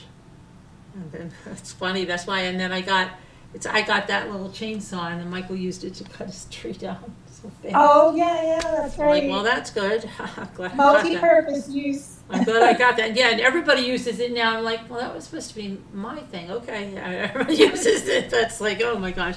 And now Jimmy's telling me, you know what you need? I go, what? He goes, you see this saw? And it's like it's the Ryobi, like battery powered ones, but it's like a reciprocating, like, he goes, I think that'd be really good for the pine cones. And I'm like, this is probably such a bait and switch thing. It's probably something he wants. He needs for and something. he's telling me that I really need it, so that way he can get it and get God. something else, You Yeah. wrap it in. He wraps it and gives it to you for Christmas, and then he goes out in the yard and he's using it. Oh, where's your saw? Let me try that. I'm just I want to kidding. take a look at that. Yeah, let me see that. Okay. Yeah. Oh my gosh. That's so funny. He used to always my do that. Like, God. they used to buy me stuff that, like, I think he really wanted. And try to convince me that I really wanted it. or needed Don't it. you want that, Carolyn? Come Yeah. on. That's like the scuba thing to wash the floors. He's like, that was like one of our first Christmases together, or maybe and he's like, oh, this is great. I'm like, oh, okay, that's great. That's mine? Yeah. But then he ran the whole thing. Oh my Oh my God. gosh, yeah. That was nuts. And I think like the Cuisinart Griddler was the one that made like these, yeah, I think it was called a Riddler or something. I don't know what the heck it is. And then my daughter ended up taking it to college. I'm like, well, that's a great gift for me. Yeah, that's wonderful. But yeah, I don't know. We are supposed to have a storm, but they canceled. They had a 2-hour delay. But Jimmy says the reason they canceled the 2-hour delay is because they really needed the 2-hour delay wasn't for the weather. They were going to do like work they needed to do, the teachers and administration. And now that it's looking like it might really be a snow day, they canceled the 2-hour delay and moved it to next week because I guess they think maybe school's going to be totally canceled, but they didn't call like they did last time and cancel it the night before. So I don't know. Oh, don't they have an automatic call thing? They do, but usually they never usually do it the night before except the last time. So I don't know how much snow we're supposed to get. Oh. I don't know, but I did. They sent an email too, like when my daughter was in high school and whatever. They would send like, an email. we get an email too. You get an email like immediately if your kid's like 1 minute late. Your child's been marked absent. Yes. Yeah. Yeah. Exactly. They'll call. They call. I remember they called me once and they were like, "Where is she?" And my poor daughter had to go to the ladies' room for a female problem. Yeah. And she's like, "Mom, I swear to God, I'm not doing anything." Because I would drop her off for school. And she's like, "God, I just had to go to the bathroom. I didn't want to be embarrassed." And I'm like, "That's okay." And then they were like, call me back or whatever. So then I had to call the school and I said, "Well, this is the reason why." And they're like, "Oh, okay, we're just making sure everything's okay." Yeah. We're like, all right. But, I mean, it's good they call because when I wouldn't show up to school, nobody calls. They don't call. Yeah. Back in the day, they don't. Yeah, and I think that's when something happened to some kid and they didn't know that they weren't in school all day or something. Yeah. Right. Yep. Yeah. All right. Well, I'm gonna end this thing, and I'll see you guys tomorrow. Everybody, be good. Take care. And All right. Good night, guys. good night, Jen. Good night, everybody. night. God bless, prayers, and stay well, everybody. Take care. Bye. Love you guys.